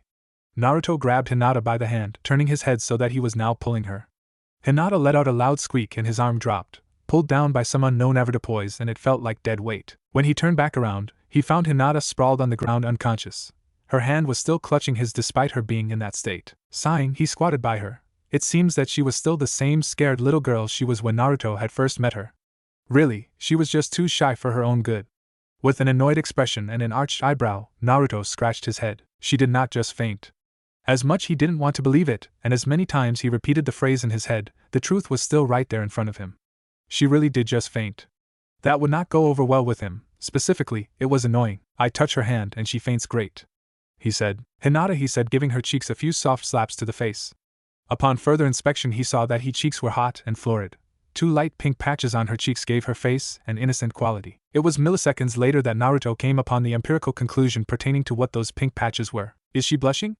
Naruto's mind went to work, a supercomputer going through thousands of reasons per second as to why she was blushing. Finally he hit the one that made the most sense. Yeah, I think I'll just come back to that one later, Naruto said, pushing the reason out of his mind. He smacked her once more. Hinata, well, that sucks. With slight grunt, Naruto picked Hinata up and slung her over his back. He leaned forward a bit so that she would not fall and with a burst of speed bounded off toward the hospital. Karinai sat by the window of a small brightly lit room. The light had almost faded away and at the horizon in the distance a pale purple light seemed to reach toward the sky. The day was almost over. Pretty soon it would be time for her to dismiss her students for the day. She sighed. So much time wasted, we could have done so much more today. Crossing her legs and resting her head on the palm of her hand, Karinai released yet another sigh. First day and already someone was in the hospital, and it was for something probably minor. Not the normal picture any sensei's perfect first day with their pupils. A susurr sounded, and she heard the sound of faint mumbling beside her. She looked over to Shino, who was in a standard hospital room bed to her right. Naruto had given him a really bad kick to the head back there. The way his head jarred when it was struck should have knocked him out, but Naruto probably held back with that one. Click! Karinai snapped her head when she heard the door open. What she saw next, what she would never expected. Standing at the now open frame of the door was Naruto with Hinata slung over his shoulder. She should not have been seeing things like this. First Naruto beats Shino down, then next he takes Hinata out. Now, in comes Naruto just waltzing into the hospital with an unconscious Hyuga girl slung over his shoulder. She hoped that he knew how awkward he looked at that moment. What happened to her? Karinai said. She fainted. Naruto responded nonchalantly. What? Look, I touched her hand and she just flat out lost all consciousness. Don't ask me why. Don't ask me how, just ask her when she wakes up. Naruto placed Hinata down in a chair and gave her another quick glance. Well, that's if she wakes up. He glanced back to Karinai. So what's his problem? Naruto extended a finger toward Shino's shifting body. The doctor said that it wasn't that serious, just some mild head trauma. Karinai responded. Well, that's good. At least it wasn't something fatal. Yeah, but on a different note, how did Hinata get like that? Naruto sighed. I grabbed her hand because I wanted to catch up to you quickly, but when I touched her, she simply dropped like a rock. Karinai raised an eyebrow. Looking at the darkening sky, Naruto took out the small scroll that he was given. What's that? Karinai asked. Oh, this. Casually, he tossed her the scroll and she opened it. A map of Konoha? Yes, but it's a map only used by tyros coming to the ANBU. If you look closely, you will be able to see that there are small pinpointed locations indicating every and all of the meeting and training locations for ANBU Black Op agents. It was given to me by my captain, the man you met with earlier. I was instructed to meet him at a specific one of those locations as soon as I was finished with my meeting with you, and seeing as how 2 of my comrades are out of commission, I would like your permission to leave. If that's all, then sure, you have my permission. But tell me, were you told what would be occurring at the meeting with your captain? Actually, I was told. He said that I wouldn't just be meeting with him, instead I'd be meeting with my entire team. Well, good luck Naruto, you know I still never would have guessed that you Ofal people would be an ANBU. You're pretty amazing, you know. She tossed him back the small black scroll which he put back in his pocket. Naruto made a hand sign before chuckling. Wow, I'm amazing? Never heard that one before, he said before his body faded away, the last of his words dying off as a low echo. It saddened Karinai to hear her student say something like that. Had he never really been told that he was amazing? She thought that it wasn't the truth and that he was just saying that to be sarcastic, but the sad smile on his face told her otherwise. She thought about his last words, they circled around her head. Never heard that before. His words made her think about how hard of a life he must have had to be able to say something like that, and really mean it. No, she would not allow something like that go on. Vowing in her mind, she would make sure that Naruto would never be able to say things like that ever again. Naruto glided from rooftop to rooftop, flying through the village at Mach speed, brown buildings and green trees in the distance, all rushing past him in an instant. As he continued on further, eventually the browns and blacks faded, giving way to only the greens of trees. He stopped on a branch, harshly making it crack, and with great dexterity slipped out his little black scroll. He smoothly opened it, his head reading from left to right, eyes scanning to paper with robotic perception. He looked south. This way. Naruto rolled the scroll back up and put it back into his pocket. Then he bounded off into the darkness of the forest, leaving a thoroughly tattered branch behind him. The leaves fluttered past his face, brushing against his face. High in the canopy he could smell the stinging scent of damp greenery coming from below. Strangely, on Naruto's perspective, the forest of death was pretty soothing at night, especially when one was flying through the trees like Naruto was at the moment. Even though it had become dark, Naruto's vision was not impaired. He never really understood why his eyes worked the way they did. In the dark he could see just as well as he could in the day, if not better. Most people would need to activate a minor night vision ninjutsu to gain the vision that so easily came to him in the dark. It was one of the few things that he didn't understand about himself, and one of the few things that he did not wish to investigate. There was something in the back of his mind telling him not to go there, to just stay away. Slowly, as he noticed, the trees grew farther apart, until they gave way to a small clearing. In the distance he could see a large creek. His enhanced night vision allowed for him to observe the rushing torrent of water. His eyes then locked onto the one thing that mattered in that dark green clearing of grass and trees. His captain standing in the clearance with his hands behind his back. His tiger mask a pale dusky white. In the shadow, Saito looked somehow ominous, ghost-like, his ANBU vest transparent in the bitter darkness. Naruto sneered this apparition that was his captain. Now he was in friendly territory, the mask could come off, fully. He landed in front of his captain with nothing but a small rustle in the leaves. He would have landed silently, but he wanted to make sure that he was noticed. Taicho. Naruto said, kneeling down on one leg, bowing his head. Taicho, Naruto, you are addressing me as your captain, yet you are not even an ANBU member yet. Tell me, why is it that you do that? Naruto looked up, his expression solid. I am but a genin and you are an ANBU. I am below you, and due to the certain circumstances that I am placed under I will be calling you that in the future, so why not practice now? Ah, a scrupulous one you are indeed. You'll make an excellent addition to my squad. Thank you. Naruto responded, standing up. So, I do remember you mentioning that I would come here to meet you and the rest of your team. He looked around, seeing nothing. By the way, where is said team? Cutting to the chase as usual, I see Naruto. Well, if you want to meet the team, then by all means meet the team. Saito followed by allowing his hand to sway in a horizontal arch in front of Naruto's face. Almost an instant later, Naruto felt it. 3 other intense presences all around him. Killing intent as thick as a block of ice, dense and potent. It was not only mentally terrifying, but it was also opulent. The horrid sensation came in abundance, all of it aimed at him. Icy cold daggers stabbing into his sides, his back, his neck. His death was prominent around him. He could feel each one of them, both individually and as a whole unit, pouring their killer intent onto his very existence. As of now, he had no protection, no aegis to shield him from the feeling of literal death clutching him from all directions. Through it all, Naruto kept his eyes on his captain. On his left, one wearing an eagle mask, to his right other wearing a baboon's visage. The last one behind him, wearing a lion's mask. 6 empty and hollow eye holes boring into him. He would have blinked, but that would be showing weakness, and that was what he could not tolerate. But to be honest, he wasn't scared. he had seen worse. Compared to the Hokage, these guys had the killer intent of 7-year-old children, while not counting his killer intent as a 7-year-old. Still, he didn't expect to be encircled like he was by his comrades, as they are called. He sighed. The team, I presume? Saito nodded. Naruto still wanted to know how they always did that weird disappear/appear out of nowhere technique. Impressive, not even a flinch, you didn't even blink. Most of the new guys, when we do this, wet their pants. Sato's voice carried an odd static behind it when he spoke through his mask, as if he was speaking through a radio. Well, then I guess that I'm not most guys. Naruto responded coolly. A pithy response, my friend. Saito said. A shifting of clothes occurred behind him. Naruto's ears twitched at the sound. Another thing that he did not bother to investigate about himself, his extremely acute hearing. A static tone sounded after the ruffle of clothing. So this is the new kid, huh? It said. Based on the voice's bass, Naruto knew instantly that this person behind him was male. Not bothering to turn around, Naruto fired back. Yeah, I'm the new kid. What's it to you? There was no response, so Naruto turned around. In front of him stood a lion-faced ANBU garbed in the same attire as Saito. As Naruto stared into the blank holes on the ANBU's mask, he sneered. Well, the ANBU let out a chuckle. Kid, I don't think you know who you're talking to. He then placed his hand on Naruto's shoulder, which Naruto stared at vigorously. He then heard another voice to his left. This time it was female. Yeah, Naruto, I have heard rumors about you, but let me tell you that you're nowhere near as strong as Sakai is. Naruto turned to the female ANBU, donning an eagle mask, and chuckled. He remembered seeing her back when he took out that Jonin a year ago. Oh, on the contrary, I don't think that he'll be a problem, Naruto replied. Another static voice to his right this time. Don't you think that that's a little arrogant? This time it was man. He was the man in the baboon mask. Naruto also had a faint memory of him from 1 year ago. Naruto shrugged. Maybe, but it's the truth. He quickly grabbed the ANBU's arm, and as smoothly as flowing water, turned around and hurled him away. A prickling sensation entered Naruto's wrist when the lion-faced Sakai twisted his entire body so that he landed on his feet. I'm sorry, what was the truth again? He asked arrogantly before twisting and throwing Naruto over his body, this time with much more force than Naruto did with him. For an instant the world looped around and Naruto was in the air, looking directly into the Sakai's eye holes, his expression impassive. An instant later, time regained normal speed and the ANBU's mask went rushing away as he was thrown into a tree 20 yards away, cracking the wood. A rookie, attempting to best a veteran.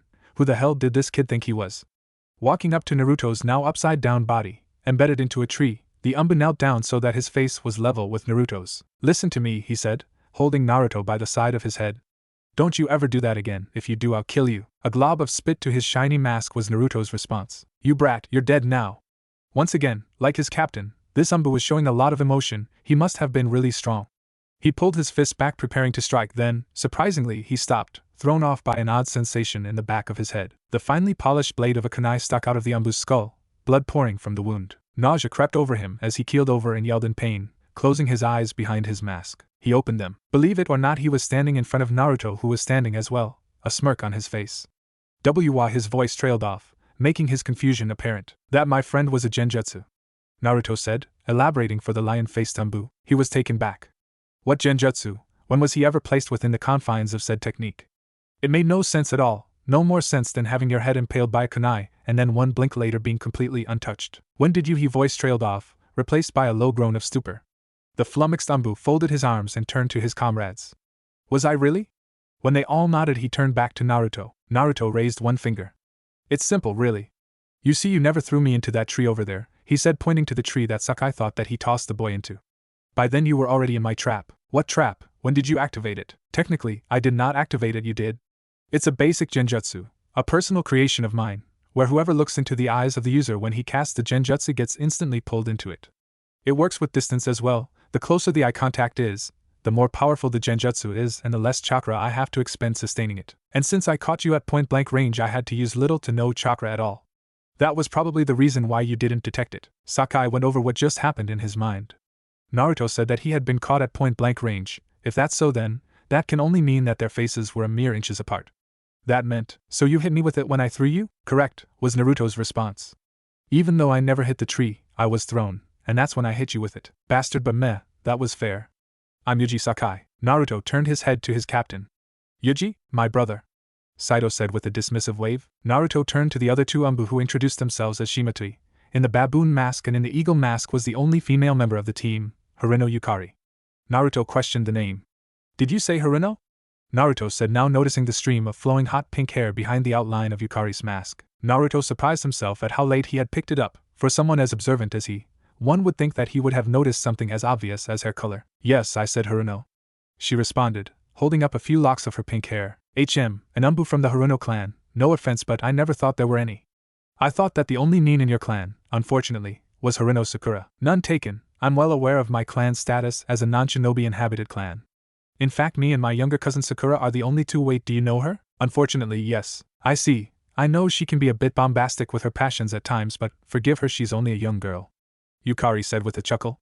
Even though Naruto had only met her, he could tell right away that he would be able to get along with Yukari. Even though she was related to her, Yukari didn't seem at all like that feckless excuse for kunoichi that went under the name of Sakura. It was funny how two people whom were from the same clan could be so different. True, but her passions can be a tad bit annoying at times. Yukari giggled at the small sliver of sarcasm Naruto laced his tone with. Anyway, Naruto said, turning back to Saito, I've met the team now. I know their names, they now mine. What now? I'll be frank with this then. Saito began.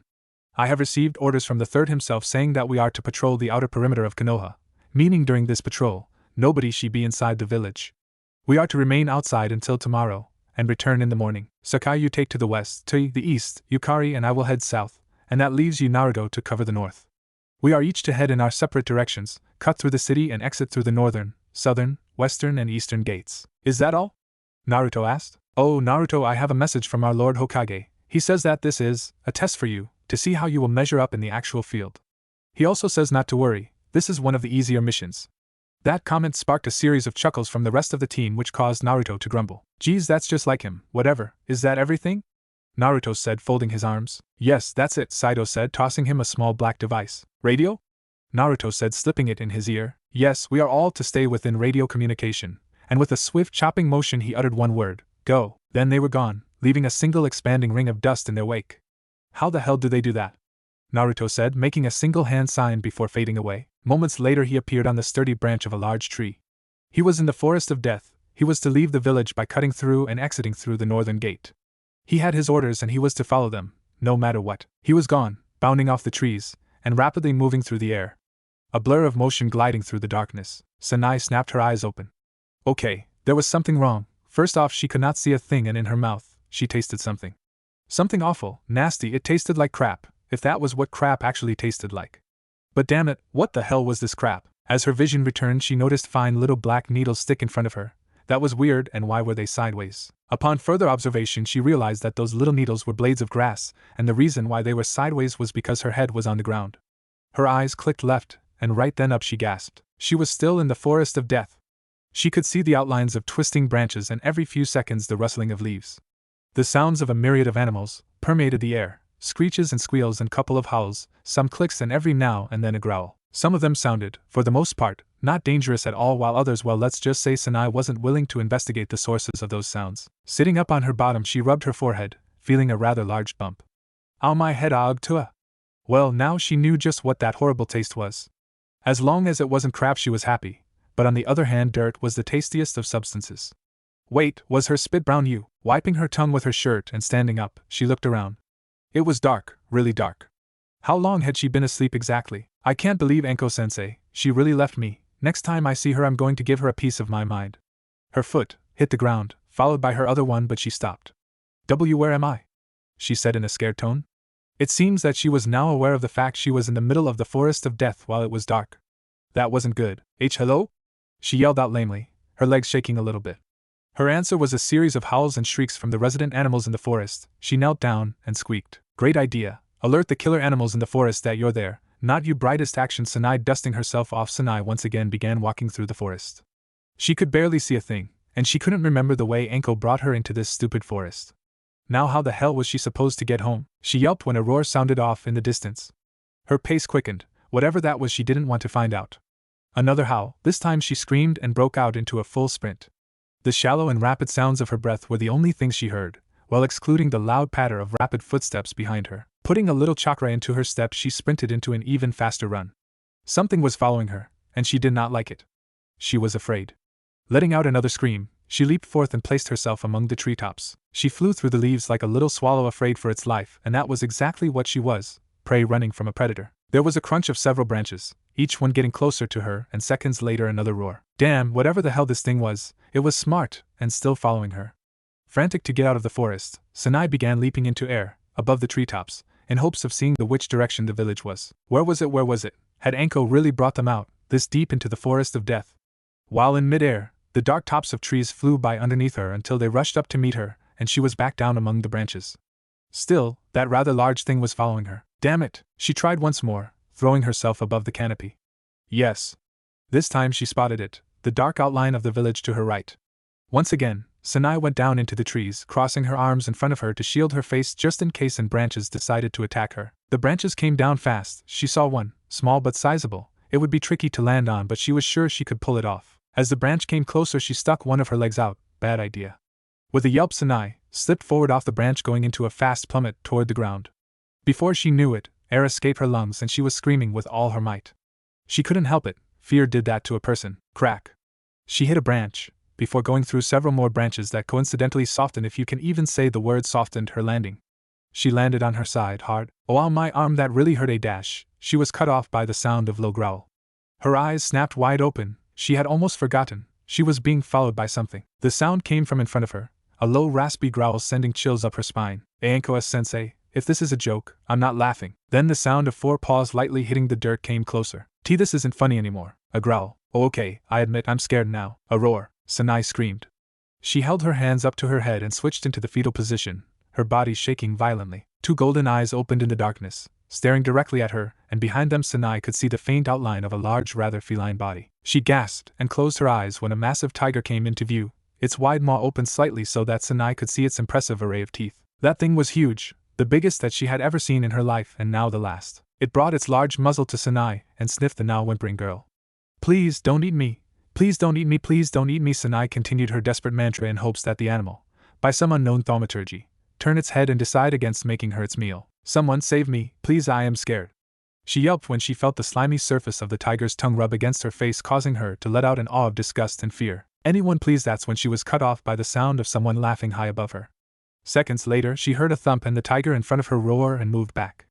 Opening her eyes, she saw the same tiger, wildly shaking its head and bucking like a bull. On top of its cranium was Naruto. What the hell? Why was Naruto here? But she couldn't complain. If not for him, she surely would have been dinner. Pulling out a kunai, Naruto hung to the tiger's ear, his legs wrapped tightly around the animal's neck. Hee, you better look away, Sanai-chan, this might get bloody. She thought about it for seconds. Maybe she would look away, but she couldn't, transfixed by the sight in front of her. Without fear, Naruto clung to the animal. In fact, he was smiling. She could not believe it. How was Naruto doing this? Wasn't he scared or something? The tiger stopped jostling for just a moment, giving Naruto enough time to react. Cocking his arm back, Naruto struck the beast on its head, causing it to release a roar of pain as its head jerked up before it went down. Naruto was still holding onto the beast's ear, but it would not be like that anymore. Releasing roar, the tiger reared his head, this time with a bit more force than the other times. Alright, big boy, I'll get off, but first. Naruto grappled the tiger by its neck and jumped off, twisting his body and planting his feet on the ground so that his face was now next to the tiger's. Naruto's well-toned muscles rippled as he twisted the tiger, heaving it through the air and slamming it. No way, that was not Naruto. Sanai refused to believe it. There was just no way that a genin could be this strong and ruthless. Letting out a weak, defeated growl, the tiger slowly rose to its feet, wary of Naruto standing right there. That was funny. The hunter had now become the hunted. It stood and brought its mouth to Naruto's face, opening it while releasing a little growl. Naruto narrowed his eyes. The beast's breath smelled of blood and raw meat. Naruto said one thing. Leave. Quickly the tiger whipped its head around, with another growl, brushing its tail against Naruto's face. With another growl, it was gone. Hey Sanai-chan, what are you doing, Chug? He was cut off by Sanai driving herself into his chest. Naruto, I was so scared, it started chasing me and Sanai froze, realizing what she was doing. Although his chest did feel nice, she was sure that she did not want to be there. He wouldn't let her forget this moment. Sanai stepped back, sniffling. She wiped the tears from her face. Sorry, she said, her face red. And Naruto, what exactly are you doing here? He looked at her seriously. She held her breath. This was a completely different Naruto. Sanai, the question is, what exactly were you doing here? He placed both his hands on her shoulders and she blushed. Tell me. She looked away, training with my sensei. Training, right? And where is said sensei? If he wasn't mistaken, Mitarashi Anko was her Kono's sensei. Speaking of Kono and hey, where's you sister? Sanai then told Naruto about how everything happened, how Anko brought them here to train, injured Kono, and how Sanai had fallen asleep expecting Anko to come back for her. Oh, yeah, that's what happened. And anyway, like I was saying, what were you doing here in the first place? He should have expected that, however, that wasn't something that she needed to know. Well, it would have been something esoteric in the past, but seeing as how he now had the right to tell whomever he wanted about his power, that was no the case anymore. If you must know, I'm on a mission, with your team and on the first day? Sanai's obvious disbelief made her tone seem all the more intent on finding out the truth. Truth she wanted and truth she would get. No, not with my team, he paused, at least not with the team that you know of. What the hell was he talking about? What other team could a genin possibly have on their first day as an official nin? That's when her Fumina wit kicked in. Something was wrong, she could just tell. First his odd clones, now this? She could tell that Naruto was hiding something, even the dullest of people could figure this out, but it seemed that she wouldn't have investigated this, for Naruto would tell her on his own. What do you mean? She said, awaiting his next words with diligence. He sighed, obviously this was something big. She could tell because his hands never left her shoulders, and that meant either he was trying to harass her, or he was being serious. Something told her that it was the latter. How can I say this? You know what, I'm just going to come right out and say this. The reason that I'm here is because I'm on a mission, an ANBU mission. Stop, time for a rewind. He was obviously lying. No, I'm being serious. Why were you out here? She said, laughing at what she thought was his excuse. I'm not lying, I'm being serious. I wouldn't be here if I weren't. Well, he did have a point, kind of. But that still did not mean that he was telling this truth. Listen, you shouldn't be out here. It's cold, and to be honest, you will most likely die out here. And what about you? Sanai asked, folding her arms. I can handle myself, Naruto said confidently. So don't worry. Naruto suddenly froze, to Sanai's surprise, and tapped his ear. Naruto here, he began. Upon further inspection she saw that Naruto was speaking into a small black radio earpiece. Maybe he was telling the truth. No, not yet, I'm heading there now. I got a little sidetracked along the way, over. He paused for a moment, Sanai's eyes never leaving his face. Yeah, I found something, a person, over. A female, a ranked genin of the village. Naruto then turned and gave her a quick look up and down. She's a Fumina, over. There was another period of silence where the absence of Naruto's voice allowed for the sounds of the forest to be heard. A second later Naruto resumed his conversation with whoever it was on the other side of that radio. I don't know all the details exactly, but I already questioned her. Apparently she and her teammate were brought here to train by their sensei, a certain Mitarashi Anko. And you know how she can get over. Another pause. I understand. I'm going to have to take a sidetrack from this mission. I'll escort the Fumina back to the village. I don't think she'll be able to make it out by herself. After that I'll resume the mission as long as possible. Naruto sighed. Yeah, I know, whatever, over and out. With that Naruto let his hand fall from his ear and back onto Sanai's shoulder. He looked at her with unblinking eyes. Do you believe me? He asked. At the moment all she could do was nod, her head moving frantically up and down. At first she did not believe him, but the way he spoke just now, for some reason, convinced her. She still couldn't believe it. Well, it was more like she didn't want to accept it. She had always thought that she was pretty close to Naruto when it came to skill, and now she was coming to find out that he was skilled enough to join the ANBU all along. It kind of made her feel a bit weak inside. First of all, how did she not notice it before? How could she overlook such a prominent source of power sitting next to her every single day? Someone so powerful had been her friend. That was what he looked like just at that moment, powerful, in control, professional. If not for his unconvincing attire and lack of a face mask, she would have said that at that moment he looked exactly like an ANBU. He definitely had the aura of one, that was for sure. But what she was even more sure of was that she needed to get to hospital, and quickly. Naruto, I need to leave this place. Well, I know that dash, he was cut off. No, you don't understand, I need to get to the hospital. I need to go see Kono now. She's in the hospital? Yes. Sanai had almost forgotten that she didn't tell Naruto that her sister was in the hospital when she was recapping all the events of her day. Can you take me there? Of course. He turned, crouching down so that she could climb onto his back. She was, to say the least, a bit hesitant. I can still travel on my own, you know, but this way's faster, trust me. Honestly, she really didn't know if she could trust Naruto. He had been hiding such grave secrets from them. Who knew what else he could be hiding? Despite her diffidence, she still climbed onto her blonde friend's back. Hold tight, he said, and seconds later she wished that she had. They were traveling so fast that she almost fell off the instant they took flight. Since when was he so fast? He was crazy, no, insanely fast for his size. The wind whipped her face as if it was a solid substance trying to throw her off her blonde friend. For the most part the ride was silent and fast, oh so fast. Sanai really didn't mind the lack of speech between the two, although she had so many questions to ask him. Like how he got so strong and how long ago did he begin training. But at the moment, she just wanted to think. About a mile later, they were out of the trees and back into village. Naruto, HM? He said. Funny, he thought that she had fallen asleep. What is it? There was a brief pause. Thanks for saving me, back there. No problem. He actually expected her to question him some more. Maybe this info was just a bit too much for her to process at the moment. He probably would act the same way, probably not. The buildings flew by until they arrived at their destination. the hospital. Planting his feet on the ground, he let Sanai off. And here we are, I told you it'd be fast. All Sanai did was nod. Listen, as much as I want to see Kono right now, I have to get back to my mission. Sanai nodded. He turned to walk away. I'll come visit her in the morning. And he turned around. I'll tell you both everything when I get back, alright, I promise. She nodded again. With that he was gone, his body fading away like dispersing mist. Why is it that there can never be such a thing as the perfect ninja? Why is it that a ninja can never be born without any bizarre qualities? It is a simple fact that there is no such thing as a ninja who is both competent and normal. But why can't Shinobi of the Hidden Leaf just be normal? What is so wrong with being nondescript? The third Hokage, Sarutobi, released a long and intense sigh as he stared into the nervous face of one of his more traineen, Mitarashi Anko. Sure, she was competent. Oh, she was very competent as a kunoichi, that he would not doubt for even a second. But she was just too eccentric. In other words, she was one of the stronger nin of the village, and of course she wasn't perfect. Anko sat completely still, her legs firmly pressed together with her hands attached to her lap. She could tell that the Hokage was pissed. Any moment now he would explode. Anko, so let me get this correct. First off, you brought you two genin in the forest of death, injured one of them, then left the other to fend for herself? His intertwined fingers were just barely over the bridge of his nose. Anko knew what that meant. He was really serious. Any moment now. WL, when you say it like that you make it sound so bad. She mentally slapped herself, very aware of what she had just said. Her body cringed on its own, when the Hokage's eyes opened wide with what she thought was frustration, or maybe it was rage. Either one would be detrimental to her, and maybe to her rank as a Jonin. Kaboom. Then how do you want me to say this, Anko? Are you aware of what you did? Bringing two genin into the forest of death on their first day, what were you thinking? His tone of voice made it sound more like a demand rather than a question.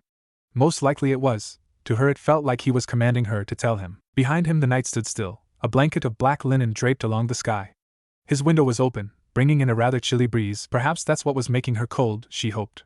I just thought that they needed to get a taste of actual danger, that's all, she finished off lamely. Right now it was as if she were the academy student being lectured by her Chunin sensei. Well, Sarutobi was the professor, so in a way they both fit to their roles. The old man slammed his palm on his desk, the wood cracking on impact. No, Anko, that's the thing you were not thinking. What good can possibly come from bringing two fresh genin into one of the most dangerous places in the entire village? Did you not think that there would be consequences? Anko was silent. Actually, at the time she wasn't thinking about the consequences at all. She looked off to the side, her face carrying a look of shame. She hoped that her students weren't as strict as the Hokage was. She didn't want to be placed into an odium because of one little slip-up. Maybe it wasn't that little. As of now, she was at a loss for words. She couldn't think of anything to say to the old man. It was more like she didn't want to. Well? Sarutobi asked once more. His subordinate's silence spoke volumes. Anko was obviously ashamed of herself. Both she and he knew it. He waited, letting the silence hang in the air like thick fog. It was broken when Sarutobi's finger began tapping the table in a steady rhythm. It was an old habit, but then again he was an old person, and he never could fully get rid of it. The beating of skin against wood served as a sanctuary for Anko.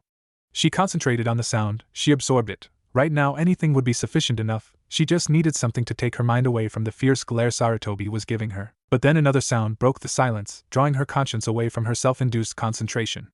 Sarutobi sighed, yet again. Anko, I'm ashamed, you do realize that, right? His tone had died down. It was calm now, but she could tell that he was not, and neither was she. People lose their positions as Jonin sensei for mishaps like this, and you are no exception. Anko's eyes widened. She knew what that meant. She would lose her position as a sensei.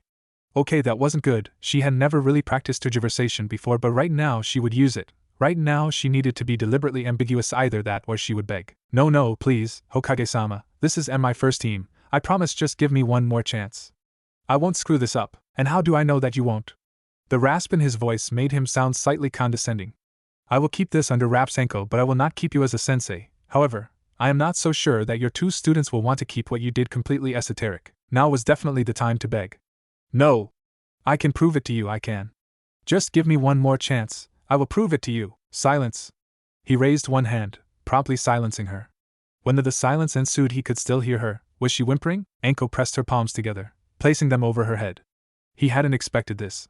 He mentally sighed to himself. She was a good ninja and she could teach those girls a thing or two. However, as always, the good shinobi always had a flaw, and Anko's was her tendency to take things to the extreme. He couldn't really trust that she wouldn't do something like this again. However, he couldn't really be certain that he would find a better Jonin for those two. Anko was trained in the art of interrogation and deception, which led him to wonder whether or not her little breakdown actually held any veracity.